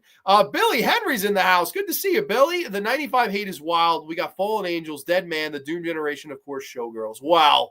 Showgirls that's just shown on a reel over and over and over again. I don't know. I'm not a 95 is, to me, arguably the worst. That when I think of bad film years, that's one of the years I think of is 95. That I had somebody argue with me that on another show too. I said horror in 95 sucked, and they were like, what are you talking about? And then I was like, buddy, look up any fucking, like, that was not a good year for horror or movies in general to me. I get Billy's argument's at least a little bit more valid. I forget the person that's arguing with me, but I was like, buddy, no. Like, I'm entitled to my opinion at the end of the day. I like Al Pacino in Dog Day Afternoon. At the end, you realize he wants to rob the bank because he's trying to get his homosexual friend his sex change operation. Dog Day Afternoon is an awesome movie. I think the last of the Mohicans is a better movie. Heat is great too. The restaurant scene is a show and acting class. Val, another excellent performance. Yes, I agree wholeheartedly with that. I actually have never seen Less of the Mohicans. I've never seen that one, so that's maybe one I'll have to add to the list. The diner scene with Chino and De Niro is great. Completely agree. Tom Sizemore, yeah, absolutely, yeah, and fucking so many people in this. Oh my gosh, was it Hank Azaria? Isn't it in a small role? You have like so many like actors where you'll be like, holy shit, like this one, that one. R.I.P. Tom Sizemore, absolutely. Maybe I don't exactly know what to think about Heat. Yes, Tom Sizemore and Val Kilmer have both passed away from Heat cast. Okay, my friend might have said that the Heat plot was actually based on true events. I've never heard that. I don't know. Highway to the Danger Zone. Why not? Nobody got what they wanted except for Al Pacino. Exactly. Yeah. And that's like, but I don't, how do I say this? I think there's a situation where they blurred the lines enough for you to go, like, Al Pacino was a good guy, right? He saves Natalie Portman at one point because she tries to take her own life. And, they're all crying in the waiting room and stuff like that. Al Pacino was a good guy. I think it's a situation where De Niro and company, they were the cool guys. They were fucking cool. And even though they were up to bad, you can't tell me a part of you doesn't want them to get out of that situation. And I think that's why Heat is so revolutionary. It was really a big turning point of like where film was going. And like when you move on to like 96 onward, it feels like a lot of, anti-hero stuff was making a big comeback around that time. Nobody puts Grande in the danger zone. Nobody puts me in the danger zone, but I put myself in the corner. I like Hannibal in ways better than Silence of the Lambs. I think Hannibal is a piece of shit. Then Silence. I'm relating this to Manhunter. I love Manhunter. Thoughts on the possibility of Austin Butler playing a younger Val in Heat 2? Not sure if it was even confirmed or if this movie is actually happening. I don't like Austin Butler at all. I don't think he's talented. I didn't like him as Elvis. I don't like him in anything. I don't like the actor. So I would be appalled at him playing anything that Val Kilmer did. But it is what it is. It's a situation where, if they do it, they're going to do it. That's the way Hollywood is. I think it's a little too fucking late to do a Heat 2. It's been 30 years. I don't know. Personally, think it's been enough time. But let's move on into the number 3 slot. We're into the top 3 now, one that I actually have a visual aid for, so we don't have to share the screen here. But, of course, this is another one that I grew up with, another one that came out the same exact year as We've Frozen again. We have frozen the fuck again. Unbelievable. We were going so good, too, for so long. Now we're back. Another one that came out 1995 and, like, a movie that I've grown up and adored. I mean, I know we'll get into some probably controversial opinions here because this was my favorite particular movie of this entire franchise, but people are going to hate me for that, is what it is. This is a personal favorite. This is a movie from 1995. This is Joel Schumacher's Batman Forever. Brief plot synopsis. Batman must battle former district attorney Harvey Dent, who is now Two-Faced, and Edward Nygma, the Riddler, who, with the help of an amorous psychologist and a young circus acrobat who becomes his sidekick after his family is brutally killed. This is my favorite Batman movie, and I know maybe this is a big nostalgia thing. I saw this the most as a kid. This is the one I watched to death. I had the DVD, watched it to literal death. Like, if you look at the DVD, it is fucking scratched to hell. Like, it looks like it has been, like, beaten and dropped the elbow on, thrown through a table, whatever. I mean, I watched Batman Forever a ton. I loved that movie as a kid, and I still do as an adult. And, like, to me, coming off of what Michael Keaton was doing, I love Michael Keaton. I've done one of these spotlights on Michael Keaton. Michael Keaton was a great Batman. My favorite Batman, though, would be Val Kilmer's portrayal. And I know that some people have actually said that. Bob Kane, the creator of Batman, went out on a limb and said Val Kilmer was the best Batman. It's a shame he only did this one performance. Of course, like I said, he didn't get along with Joel Schumacher, so he's recast with George Clooney when it comes to 97's Batman and Robin. But this movie doesn't get enough love, man. I've always been such a monster fan of this movie. And, like, everybody in it, again, I think does such a good job. And like Nicole Kidman as Dr. Meridian. That's Aunt Rodin's Dr. Meridian, the sexy psychologist. Of course, Harvey Dent, played by Tommy Lee Jones, who, had hated Jim Carrey in real life and he couldn't sanction his buffoonery. Those two hated each other. And apparently, they worked like amazing together in this movie. Jim Carrey, who was in everything, was hotter than fucking white fire at the time, plays Edward Nygma as the Riddler. So good in this movie. You were supposed to understand. I'll make you understand. And he's destroying the Batcave. I mean, so much fun. So much fun is this movie. I think that's a big reason why I love it so much. But I always hear a lot of the same criticisms of this movie, and it's a situation where I kind of call it bullshit. When this movie came out, it was liked. It was a big fucking hit. Everybody liked it. There was the McDonald's tie-ins. A lot of people at the time, from what I have read, from what I've heard, from everything, liked this more than Batman Returns. Batman Returns at the time was kind of looked at as a dark departure, hence why this movie, we get Joel Schumacher, and Gotham is this neon city. Gotham is so bright and vibrant and just gorgeous to me, especially if you're watching 4K Ultra HD. Holy cow. I mean, the city of Gotham just comes to life on your screen. It's a gorgeous 4K. And this is a movie that, for people who want to throw their stones in it, say it's this piece of shit, it's this big goofy movie. This is a movie that got nominated for Best Cinematography. I mean, the cinematography of this movie is fucking insane. It's so good. Even to this day, 30 years later, I still think it looks great. a lot of people point at this and say, oh, well, it's really goofy, right? I've even said this is basically like the Adam West Batman if it had a budget, if it had $100 million budget. This is the tone, feel, design of the Adam West show of Batman. And like, I don't think there's anything wrong with that. I think what happened was Tim Burton's take on it had gotten everything so dark and everything so sinister and everything so one way that when people saw this, they instantly rebelled because it was like, okay, wait a minute, this is a little too goofy. Like, I want my Batman to be serious. I want my Batman to be, what Tim Burton said Batman was. And I don't think that's necessarily a thing that has to be. Why? Why is it just because every fucking Batman movie should try to be exactly like that? Why not? Why not shake things up? Why not go a different direction? And I like the direction they go. And for as goofy as this movie is, and it is goofy, there's some fun parts in it. I think what gets lost is the serious tone of Batman at points in this movie. And what do I mean by that? Of course, Batman, throughout this movie, Val Kilmer, he's haunted by dreams, right? He sees the dreams over and over of his parents being murdered in front of him. He sees this giant bat that's flying to him at points, and he's just being eaten up alive from the past, right? He's really having a hard time coping with it. And of course, who would fall into his life but Chris O'Donnell, who plays the soon-to-be Robin in the movie. And Robin, of course, is the circus performer, and he and his family, one night, they're performing their acrobats at the circus, and Two-Face crashes the party, causes their deaths. There's an underrated scene where, unless Batman reveals himself right here, right now, they all die. And Tommy Lee Jones having a blast with it. Jim Carrey's at home popping popcorn, laughing at it. Val Kilmer gets up, and in the ruckus, no one hears him, but he goes, I'm Batman. I'm Batman. No more innocent people should die because of me. No more innocent people should fall to their deaths. And yet he does he tries to fight them all off. He tries to reveal himself. He does everything right, and they died anyway. And it's like his fucking reaction of, what do I have to do? Like, what do I have to do at this point? I did everything right, and they still plummeted into their deaths. Like, and that, I think, is a big part of the tragic character that he plays. And then, of course, sees a lot of himself in Chris O'Donnell as Robin, right? Chris O'Donnell, I'm going to go see Two-Face, and I'm going to go kill him. And Val Kilmer's trying to tell him throughout the movie, he's like, listen, you kill him, it's not going to make the pain go away. It's only going to make it worse.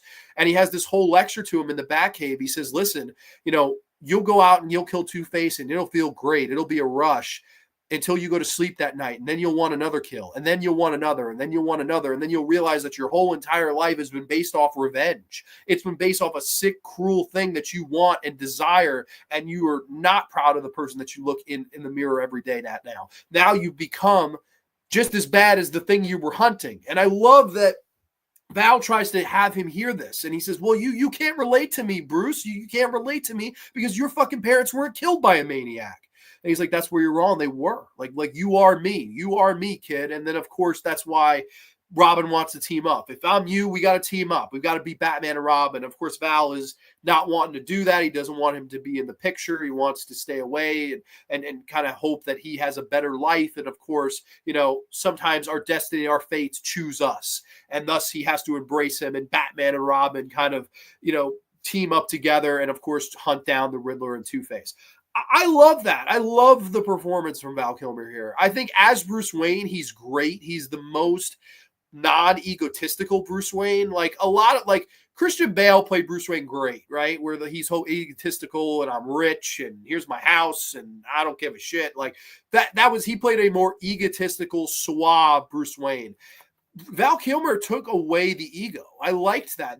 Hardly any, maybe I would say Keaton didn't have a big ego either. Although there were scenes in the first one where he's showing around the house and he's like, oh, here's this expensive thing. Here's that expensive thing.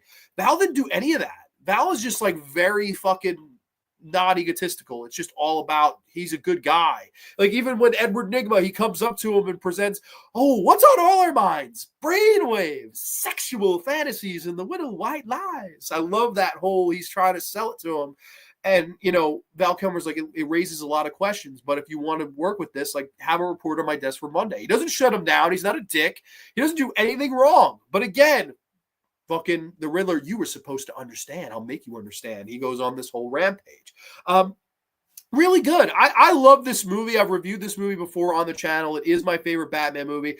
Is it for nostalgia? Maybe. I've always loved it, though. I think it's just a really, really good, well-made film. It looks fantastic. The acting is really good from everybody. I think that even though it is goofy and the Holy Rusted Metal Batman and has all that stuff, I do think also, for what it's worth, it just is a perfect Batman movie for me. It like works on every level. The whole ending of when he faces the Riddler, who would be Bruce's love or the Dark Knight's junior partner? As a cliffhanger like the Adam West show, and then of course that I have a riddle for you. For me, tell me, I am blind without seeing. What am I? Please, you're as blind as a bat. Exactly. And it destroys the whole fucking, blender, and everybody's screaming and crying and going crazy. And like, I love that, man. I think that was really, really good.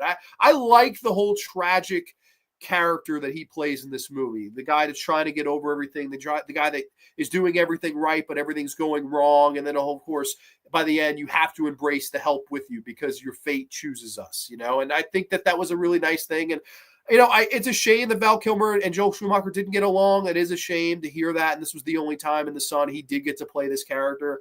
For me, I just love him in the role. I think he was a absolute perfect Batman. I wish we could have seen him more. But maybe at the same time, it was good he stayed away. Like, it's good that he wasn't in Batman and Robin, because Batman and Robin was never going to be successful. That to me takes away anything good that this movie does, is because it went 110% campy. And I do think this is a situation where this totally gets lumped in with Batman and Robin. Like, everyone looks at Batman and Robin and goes, oh, that Batman Forever movie is a piece of shit too. No, Batman and Robin's not a good movie.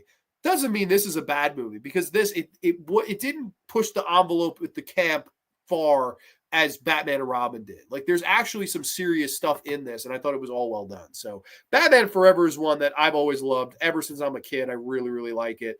Where the heck were we? I think we were here. Batman Forever is my favorite Val Kilmer performance as Batman. Yeah, I think Val Kilmer did so good in this. Like, I really always really liked it. I liked the balance between Bruce Wayne and Batman. I liked the voice he used as Batman. Like, he didn't have to sound like I'm in hockey pads. I always hated Christian Bale as the Batman. Like, as Bruce Wayne, he's great. But fuck, like, as Batman, it was always kind of annoying. Whereas Michael Keaton, I always thought was perfect as Batman as well. Like, it's Keaton or it's Kilmer for me for best Batman. And then maybe Robert Pattinson would be my third. I really like Robert Pattinson too. Love the YouTube music video, Hold Me, Thrill Me, Kiss Me, Kill Me, because of the way it's done in an animated comic book. Yes, of course. Yeah, the music in this movie is awesome. Grande, everyone has their own favorites. I don't think Hannibal's a great film, but I really enjoy it. I've watched it a number of times. Cinematography, production, really good. Okay. Hey, Grande, I don't know if you know this, but in the 1930s and 40s, there was a Batman and Robin film serial. I do know that. I've just never seen it. That's a situation where I've never seen that. Relating the Hannibal comparison to your liking of Batman Forever. Absolutely. Hey, Grande, have you ever watched Dark Alternate Opening in Batman Forever? It shows Yes, I have. And I know I've seen there's a ton of deleted scenes with this. This is a movie where there is a huge outcry to get the Schumacher cut released. Listen, this is fine as it is. I don't think this is a movie that needs another cut. I love this movie the way it is for 30 years. You really don't need a new cut, to me. It's like at the point, and it also, to me, not enough people like this movie. Like, I bring up this movie, people look at me like I'm a leper. They're like, what? You like that one? That's totally the vibe you get if you bring up Batman Forever. People remember Batman Returns. People remember the Dark Knight trilogy. People do not want to remember the Kilmer era, or the Schumacher era, I should call it, because it's just, they did not like the camp element, and they really do associate this film with what they associated Batman and Robin with, which is understandable. Batman and Robin I don't like. But this, I think, is really good, and it gets a bad rap, and I don't think for the right reasons. Oh, my God, Nicole Kidman is beautiful. The best Nicole Kidman ever looked is in this movie.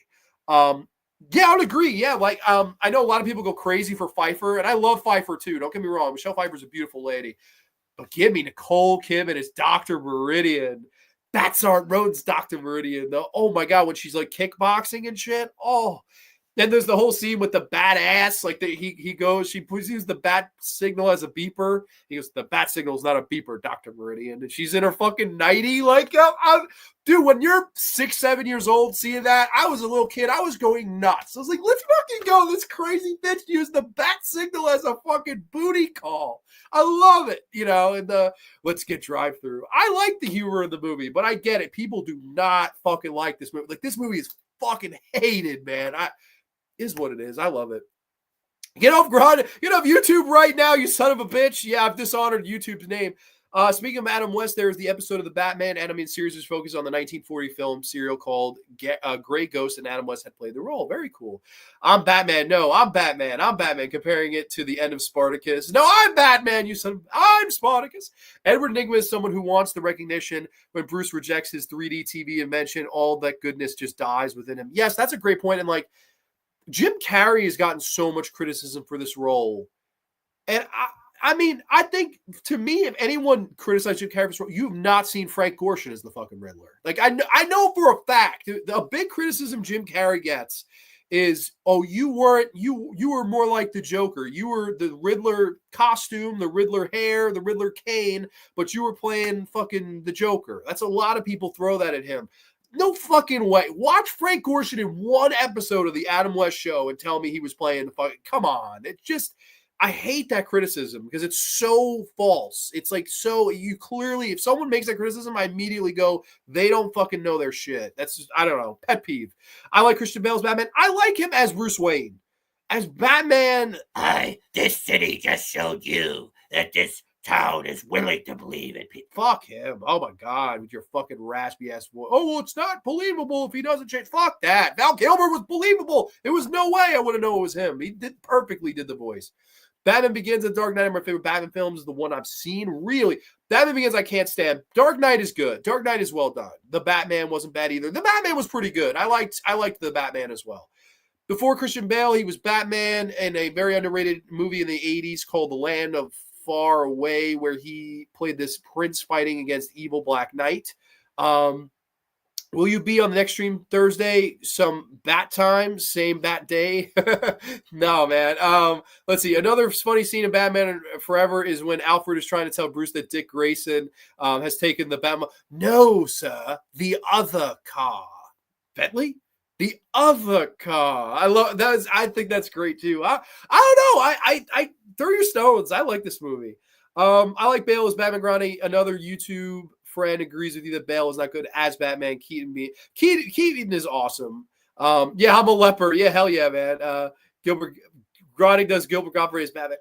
I'm the Dark Knight. I've got my Batmobile, my Bat Belt, and my Bat Bitches. And I'll be riding around Gotham City until Harvey Two-Face Dent is buried and the Riddler is hanging above by his orange ginger soulless hair. Was that good enough for you? Sad but true. Which one is sad but true? That I'm a leper? I don't know which I don't even know. But with a Gilbert impression, it's just a good time to move on. Sorry, but I do love impersonating that man. May he rest in peace too. But that brings us to number 2. I went back and forth with this a lot. I really did. I thought you could go either way with this, with number 1 and 2. It's really close. But coming in at number 2, a movie from, of course, the year 1991, where he would take on the role of my all-time favorite singer and my favorite band. Of course, when he tried to play Jim Morrison in the 1991 Oliver Stone directed film, The Doors. Yes, Jim Morrison's life from his LA film student days to his death in Paris. Val Kilmer delivers an uncanny portrayal with vocals indistinguishable from Morrison's actual own. It depicts Morrison's journey as the iconic 60s rock frontman. Yes, The Doors. This may be number 1. It's so close. Like, best lead role, this is number 1. Best supporting role, we'll get to number 1 when we get there.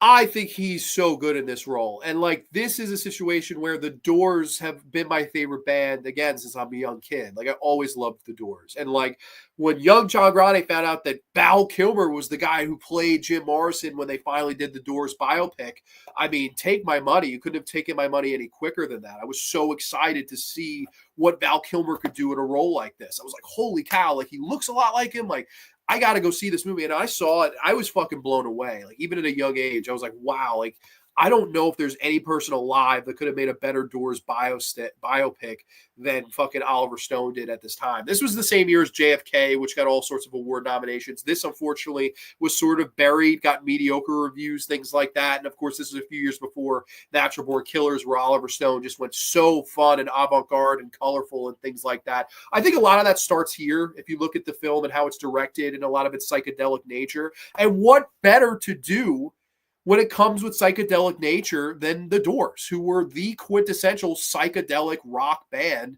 of the mid 1960s bleeding over into the early 1970s, right? I mean, I've always been a big Doors guy. If you're a fan of the short movie I did, if you look, the lead actress has a Doors shirt on. I'm a big fucking fan. Like, Jim Morrison, Ray Manzarek, I'm just a huge Doors guy. Always really liked the Doors. So this is a dream. This is a wet dream come true, right? One of my fave actors, playing my favorite singer, my favorite band, Oliver Stone's directing. Like, holy shit, this is amazing. And I saw Mernsey mention, fucking Kyle MacLachlan is Ray Manzarek in this. He is unbelievable in it too. Really good. You have Justin Whaley is in this, and of course, I think Kevin Dillon. They round out the rest of the band members, and of course, Meg Ryan plays Pam, who's of course Val Kilmer's love interest. The movie starts off; it's the beginning of his life, like the birth. Right, we get the whole story that he would tell, a famous story of the Indians in the desert and things like that, the Native Americans, and how that played a big influence on him. Him in film school, getting told his film sucks. He drops out of film school right then and there, and then of course he starts singing on the beach when Ray Manzarek, played by Kyle MacLachlan, walks up on him. He says, "Hey man, you got something there. We should try to make something of this." And they, of course, become this big sensation, the Doors, that sweep the nation and become, the next big thing after the Beatles had kind of wandered out and things like that. I mean, this was, I think, the next big band that transcended music, from one era to the next. And I think that Jim Morrison, man, was such an interesting character, was such an interesting guy, right? A weird cat, would drink blood, would talk about how much he loved being fat towards the end of his life, was a guy that he couldn't face the crowd when he first started singing because he was so uncomfortable. And then eventually he became a guy that did or did not expose himself in a Florida concert. Did he show his dick? Did he not? Who knows? We've never gotten picture proof of it, but he did do some time. He did get arrested for a couple nights for that whole incident. This to me is a perfect telling and perfect betrayal of a descent into sadness, right? We talk about descent into madness a lot with the horror genre. This is a descent into sadness. This is someone who, was this kind of up and coming film student, dropped out, became this very popular musician. And we see how alcohol kind of drives his life on a slow, steady pace down to the point where you get to the end and he's part of the 27 Club, right? Leaving a good looking corpse, right? It's an entire movie played out that way. But what Oliver Stone did that was so smart was it doesn't really have that classic narrative structure. And what do I mean by that? This is a lot of sequences, not necessarily a flowing story of then this happened, then this happened, then this happened. It's more so we're telling this story about this psychedelic singer who, of course, slowly but surely lost his way along the line because of the fame, because of the drugs, because of the alcohol and things like that. And of course, we play the music chronologically with how it all came out. And I love that about this movie. I love that it's all in chronology. You don't hear any song out of order of how it came out. It's played throughout. It's literally the beginning, middle, and end of the Doors and all of their music kind of interspliced. Val's performance in this is absolutely breathtaking. It's to the point where the actual Doors band, like Ray Manzarek, the real guys, Robbie Krieger, all those guys, they said that it was, quote, scary how good Val Kilmer portrayed Jim Morrison. They said it was scary how accurate and on the money he was with mannerisms, with sound, with line delivery, with the singing, right? Sometimes we get biopics where, you'll get some good performances, right? You look at Rami Malek, who played Freddie Mercury. Yeah, great performance. He won an Oscar. Good for him. He didn't sing the lines, though. He didn't sing the songs. They just dubbed in Freddie Mercury. Not fucking Val Kilmer. Val Kilmer got on the stage and sang everything. And it sounds like Jim Morrison to the point where you're like, holy shit. Like, this is actually fucking crazy how much not only he resembles him, but sounds like him. Like, that's not easy to do. And of course, we have all these kind of fun sequences where, they go on Ed Sullivan. Well, you can't be singing higher. That's insinuating someone's getting high. You can't do that. And of course, girl, we couldn't get much higher. Yeah, come on, baby, light my fire. I love that. He kind of sticks it to the Ed Sullivan producers. You'll have scenes where Pam, played by Meg Ryan, she's trying to talk him back into the sense and back into reality. And she says, listen, like, I love you. I really want this to all work, and I don't want to lose you along the way. I feel like you're slipping away from me, and I don't know if you're being faithful, but I want this to work. And she pours her heart out to him. And what does he do? He kind of starts to brush her hair, and he sings, I'm a spy, the dream that you're dreaming of. I know your deepest secret fears. I don't have pipes like Jim Morrison, but you get the picture. I mean, he just sings to her and kind of makes it all go away. My favorite part of this whole performance, it goes back to what I was discussing about with Heat, when Val Kilmer could say so much with an expression without doing anything or saying anything. And this is a primary example of that. If you want to see great acting without having to say a word, but just saying 1,000 words with just your facial expression, there's a great scene where he and, of course, Kathleen Quinlan's character, this fucking really weird hippie lady that he did impregnate in real life, they're backstage, they're making out, she's telling him to fuck her and all this stuff. And like, this cop comes around the corner and says, hey, what are you guys doing back here? He thinks they're just a bunch of kids. And he kind of intervenes and he goes away. But there's a situation where she asks him, what did your parents think of you? And he doesn't answer. And she goes, well, how much did your daddy love you? And he just kind of looks at her all shocked. He's kind of hunched over and he doesn't say anything. He doesn't move his mouth. He doesn't move his face. He just looks at her and he goes like this. And she goes, well, how about your mother? How much did she? He just looks at his fingers and like this. And in that one scene, you see the pain, the sadness, and the sorrow of this person who never truly felt loved by the people that raised him. The people that raised him and said he was crazy, that said he was off his rocker, that said he never saw these Native American people in the jungle, that never supported him in his passion, but yet were there to try to reap the reward when he passed away, of course, where he passed away. That one scene, it's so little said, right? A picture says 1,000 words. This particular picture, that particular scene where just that to that, it says 1,000,000 words. That's Jim Morrison 101. It's such a sad story that you truly don't even want to talk about it, because if you do for long enough, you'll just start crying. It's sad. It's a sad situation. How you see this guy slowly lose himself. And there's points where, hey, man, we're trying to have your back. All the bands they're trying to have his back and support him with everything that he's doing. But you just can't, that's a train that derailed. It went off and it's done for. And it was really sad to watch this kind of play out. And I think Val Kilmer just was brilliant. So brilliant in this role, man. Arguably his best performance. It really could be number one. You could argue one or two to me, but like all around, it's just great. The singing, the facial expressions, the chemistry with the other actors, especially with, I thought, Meg Ryan. I thought he worked really well with her. The points where he's fat and out of shape and growing out the beard and stuff like that. I thought all that stuff, he portrayed that stuff perfectly too. Like when he's laughing at the party and stuff, I'm like, fuck. This is one of those situations where I agree with Ray Manzarek. He should have been nominated for an Oscar. Like, they absolutely robbed him of an Oscar nomination here. Now, I get it. This was the same year, Silence of the Lambs. I don't think he was going to beat Anthony Hopkins. I don't think anybody would have beat Anthony Hopkins, even though Anthony Hopkins probably should have been Best Supporting Actor, if I'm being honest. But that's controversy to say. He should have been nominated, though. It's a crime he was not nominated for this, because this is truly, we were talking about Batman before, and you see how Heath Ledger becomes the Joker, right? We don't see Heath Ledger, we see the Joker. It's truly one of those performances where you could lose the actor in the character. I don't see Val Kilmer here. I see Jim Morrison. And like that to me is what separates a good performance from a truly great, outstanding, once in a lifetime performance.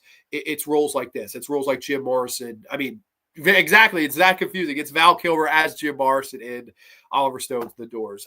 A big favorite of mine, one that I've always really loved, and one that I immediately grabbed to watch when he passed.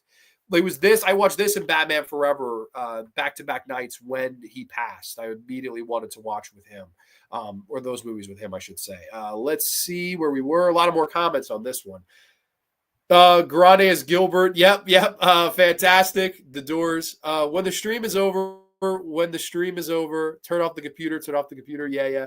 Come on, baby, light my fire. Come and set the night on fire. The Doors has so many hit songs like The End, which was the opening of Apocalypse Now. Oh, man, Jesus Christ. I could really do a Grande's Graveyard on The Doors because there's just my favorite band by a mile. This guy I work with, a very nice guy, Mike Feldman, he gave me this really cool DVD set. It's a 6 DVD set. It's all of their albums, but each song is interrupted with an interview. And you get an interview from Raymond Zarek and Jim and all the entire band, and you hear about like what went into these particular songs, where were they at the time, what was going on, stuff like that. And as a fan, man, it's the coolest thing ever. I mean, there's so many good Doors songs. I'm trying to think. Favorite Doors song, I would go with Crystal Ship. I love Maggie McGill. I love The Spy. People Are Strange is a classic. Touch Me. Come on now. Touch me, babe. Da-da-da-da. Can't you see that I am not afraid? Da-da-da-da. Love that our boy Dale Cooper's in this as well. Yep. Shout out Kyle McLaughlin. Grande Stream Chat. What the heck? Nick Cage thinks Val should have won Best Actor for this film. I agree. I mean, in my opinion, that Anthony Hopkins should have won Best Supporting, and Val Kilmer should have won Best Actor. You can't. I mean, how the fuck? I've never seen that. To me, biopic wise, this is the best performance in a biopic. I can't think of a biopic where someone was more accurate to the person than this. Like it's fucking to the point where his own friends and bandmates said it was scary. They were like, "What the fuck?" Like. That when you're scary good, you're doing something right, because that's not even just he's playing an imitation, it's artificial. No, he's organically playing that motherfucker. Matt Dillon, that's right. Raymond Zarek, Robbie Krager didn't want to be involved with the film. John Densmore was consultant for the film. One of his girlfriends, Patricia Kennelly, was a consultant, and she had an abortion of his kid. Okay, that's right. That's the one. That's the thing. Sequences. Yeah, that is that. I think that's the thing that throws people off when they see this movie. They don't like that it doesn't really have the narrative structure of a general biopic. And I can see that. I can see why people would be like, fuck that. You know, I totally get that. I like it for that. I think it's different for that. And it's, of course, a psychedelic journey with none other than the greatest psychedelic band. So to me, there was no better time to do it than here. So, like, I don't know. If you're a fan of Oliver Stone, you have a very good like half-hour interview on this 4K where he discusses the whys of everything, like why he did what he did. They held off production for quite a long time just so they could get Val Kilmer, and it was like at a point where they weren't going to do it if his schedule didn't free up soon, and thankfully the stars aligned and it did. I think Morrison might have been mentally ill, and Densmore thought he was an alcoholic. Well, he was an alcoholic, there's no doubt.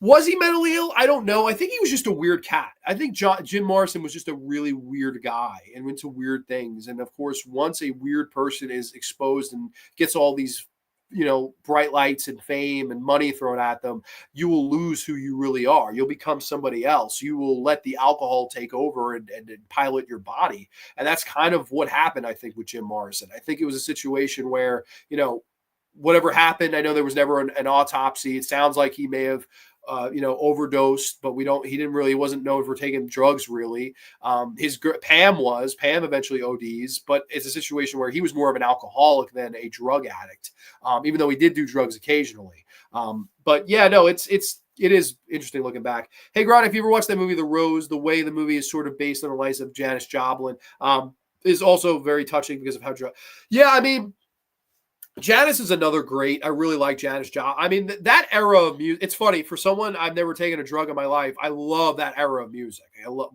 like Jefferson Airplane, like Led Zeppelin. Like, I love all that shit. That's like my bread and butter.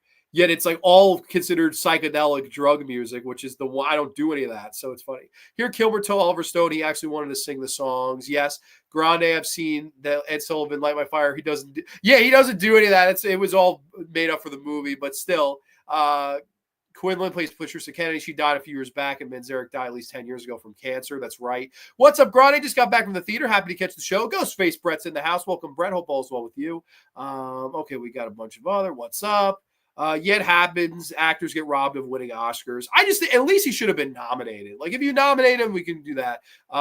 Knicks are up by 3 with 3 seconds left. Oh boy, that's a nail biter. Apocalypse Now is one of my favorite films. My favorite from Francis Ford Coppola. Love Francis Ford Coppola's early work. Now he's kind of a creep. Can't Just Choose, Riders on the Storm, L.A. Woman, Immigrating L.A. Woman, and When the Music's oh my god, I mean.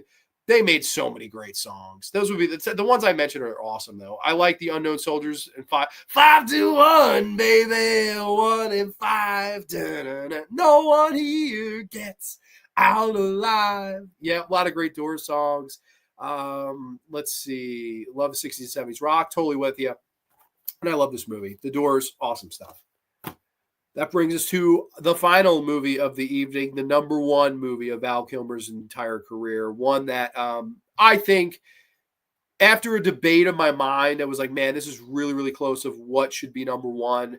I think you have to go with this particular performance because I think it's the number one movie that everyone remembers him from, quotes him from, and is the movie that all these years later, 32 years later, there's still a legacy.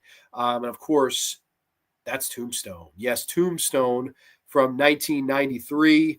Brief plot synopsis. A successful lawman's plans to retire anonymously in Tombstone, Arizona are disrupted by the kind of outlaws he was famous for eliminating. Yes, Tombstone. Now, I mean, this is a great movie. I know there's been a lot of controversy on the fact of like who directed it. I know there was an original director that had been fired after about a month. They bring in George P. Cosmatos. Nobody really liked him, even though I do like some George P. Cosmatos movies. Although from what I've heard about him in this particular movie, I've heard he was really mean on set to people, which is an unacceptable thing. But Kurt Russell's great here as the lead. A lot of people have given Kurt Russell the credit of directing this picture. It's a great ensemble. You know, Sam Elliott is fantastic. Michael Biehn is fantastic. Just everybody is just really, really good. Powers Booth is great in this movie. You have a fucking Jason Priestley from Beverly Hills 90210. Bill Paxton, may he rest in peace. They're all great. They're all great in this movie. But no fucking way can you say that anybody stole this movie more than Val Kilmer? Like, this to me is the quintessential role of his career, and he steals this whole movie. Like, yeah, Willow partially stole it. Heat stole some of the heat for sure. Top Gun, even, you could say he stole some things. To me, there is no movie that you could say he stole more than this one. Like, yeah, I love Kurt Russell, one of my favorite actors, and I've done a spotlight on him too. But this is totally Val Kilmer's movie. And the whole story where he had to hire a dialect coach. And of course, they found this guy that used the dialect from back in this times. And he spoke so slowly. I can't do the voice. The way Val Kilmer does it is truly incredible. It's something only an actor can do. They spoke so slowly that you look simply ravishing. I mean, his performance and voice in this is great. As he's playing this man that we're watching die before our very eyes. He has this bad whooping cough / like lung disease. And every scene we see Val Kilmer is, his face just tells a story. He's profusely sweating a lot in the role. There's great scenes where he's playing cards and he's profusely sweating because he's dying, not because of the cards. He's got cards. You must have a real peach of a hand. Like all the stuff he says in this, it immediately just makes me pop and laugh, and like he's great in the role. 12 fucking hands in a row, nobody's that lucky. He's like, well, maybe you just saw a loser. There's the great scene where Thomas Hayden Church is outside and he says, you know something, Doc, you're a little too drunk. You might be seeing 2 of me right now. And he pulls out another gun and he goes, good, I got 1 gun for each of you. I love that too. Like, that's just great. And then of course, and I'm your Huckleberry. When Michael Biehn is looking for the fight, would anybody want to take me on? You want to ambush us? Anybody want to take me on? I'm your Huckleberry. Like, it's just awesome, man. Like, to me, this is his best performance. I think overall it's the most memorable character. It's the most entertaining character in a lot of ways, right? You're seeing this man die before your eyes, but he's never really worried about it. It's never a situation where oh man, like I'm going down. And there's not as much of a tragic element to it. He's kind of just very stoic, calm, cool, and collected, from the word go all the way to the end. And I love like his interactions with Kurt Russell. That's the thing I love about Wyatt. He can talk himself into believing anything. Like it's really, you're watching. I'm like, holy cow, man! Like this, he truly is Doc Holliday. Again, you don't see Val. It's just a great performance where it's like, wow, this is absolutely the role he felt like he was born to play. It's really good. And the movie, Tombstone, the movie is great. Like, I love it. It's actually amazing it turned out as good as it did, considering all the production problems and considering, firing directors and hiring directors. And, they all said that George P. Cosmatos was reading the script on the way to the fucking shoot, like on the plane, like he had never read the script before. That's how little of notice he was given. They scrapped about a month's of work. I mean, it's absolutely crazy. It really is how hard, the whole production of this movie was, and yet it all turned out really, really well here. And of course, I think the shining thing in it is Val's performance. And I think maybe it's a situation where no director helped it, or having limited involvement from a director really helped it, because Val was able to just ad lib and do what he wanted to do. And I think a lot of that shines through. It's a lot of that charm that Val brings to Doc Holliday that I think really makes him shine in the movie as brightly as he does. You have a great ensemble. You have guys again like Heat, where you could get lost in the shuffle. Kurt Russell's there, Phil Paxton's there, Michael Biehn is there. You got some great actors. But man, Val just steals this thing. Every time you watch it, it's for Val. It's for his performance. And like another thing I like is towards the end when we see him in the bed and Kurt Russell goes to play cards with him and things like that. And he's like, I don't want to play. I don't want to play. And Kurt's forcing him to play. And then, of course, he's like, this is what I got. And then Val's like, well, I got you beat. All that, man. That was like the perfect bookend to Doc Holliday's character. I just think he's great. And it's a really memorable situation where, I don't know, I really, really enjoy Val Kilmer in this role as Doc Holliday. So let's get back to comments. Let's see what y'all have to say. I'm Yo Huckleberry. Yes, sir. Grande watched the SNL skit of Doc Holliday. It's hilarious with him being sick. Okay. Why Johnny Ringo? You look like somebody just walked over your grave. Yeah, it's fun to talk like that. Like if I ever see a woman that's looking good that I know well enough, I'll be like, you look simply ravishing. And like, because that's one of my favorite lines is that nobody ever mentions. They're in the fucking the theater play, and he's like, you look simply ravishing. I don't know why I love that fucking line, man. You're ravishing. Val Kilmer was also in the Western movie The Missing, as I said before. That movie can be seen as sort of a gender role reversal remake of the John Wayne classic The Searchers. Grande, did you know Val Kilmer wrote a book? I did not know Val Kilmer wrote a book. I didn't know that. Wow. Very interesting. Okay. Great choices, Grande. You put in that work this week. Yes, I did. I got to say, I really fucking did. Like, I'll be honest with you, I had the Tom Cruise one in the bag. Like, I was ready to do Tom Cruise. And then when everything switched, I was like, I really can't shortchange Val. Like you have to do, like I watched some movies this week. I watched, Mind Hunters. That's a movie I really like, but fuck, I mean, Val Kilmer's barely in it. So I wasted time there. There's a lot of movies where I watched, just based off, I want to be able to give everything a chance. So this was not an easy week of show prep. The Actor Spotlight shows are the hardest. There's no doubt. There's no more challenging show than this. So I hope it turned out okay. Awesome Actor Spotlight. Thank you. I second that, Miss C. Thank you both. I appreciate it, Mateo and Miss C. You did a great show, Grande. As I say, you're very articulate and erudite. You said you didn't know what erudite means. It means having the great knowledge and learning. Well, I didn't know what that meant. So thank you so much. Val Kilmer's Doc Holliday is the best performance for me out of everything he's done. I'm wholeheartedly with you, Sean. I agree, man. Totally agree. It can't miss. This was a great stream. Texas, thank you so much, man. I really appreciate that. I really do. Thank you. The gunfight at the OK Corral was very infamous massacre in the Old West. Yeah, no, and they do a great job. They really I thought it was shot really well, but I know, again, that's sacrilegious to say because George P. Cosmatos did it. I don't know. I like some of his films. Sumi, I'm impressed you do your research, Grande. Well, yeah, no, you got absolutely. You got to do your research. But yeah, no, this is a situation, that show that I'm happy that we did. I'm happy we called the audible, and we can always do Leo down the road. Hopefully Leo is with us. Fuck, I hope nothing bad happens to Leonardo DiCaprio, because obviously that's somebody that I would like to talk about his career and stuff like that. But, because of what happened with Val, he died so young and tragically and stuff like that. It was nice tonight to kind of shed the light on him. So RIP to Mr. Val Kilmer. Like we said, a reputation of bad with some, but a reputation when I heard some of the stories I was reading this week, that, the other side of the coin, some people did really, really like him. And I always liked him as a film fan. And he seemed like a guy that really genuinely loved movies. So like that to me means the world. When you're a fan of actors, when you're a fan of movies, to see actors, share that love of the art with you, I think that just elevates it to an ultimately different level. I love Tombstone. There was a steakhouse called Doc Holliday's that closed down a while ago. Awesome episode. Thank you so much, man. I appreciate that. No, nothing happened to DiCaprio. I switched the episode from DiCaprio. That's all. Have a good weekend, everyone. Absolutely. Everyone, thank you so much for watching. We'll be back next week as we kick off May with underrated versus overrated horror, volume number 4. I'm very excited for that. We'll have 5 films that I think are underrated, 5 films I think are overrated, and they will be in one place, one time, one show, one host, only on the Graveyard. Too Sweet Peace. R.I.P. to Val Kilmer, and I hope everyone has a safe, happy, healthy weekend. Good night, guys.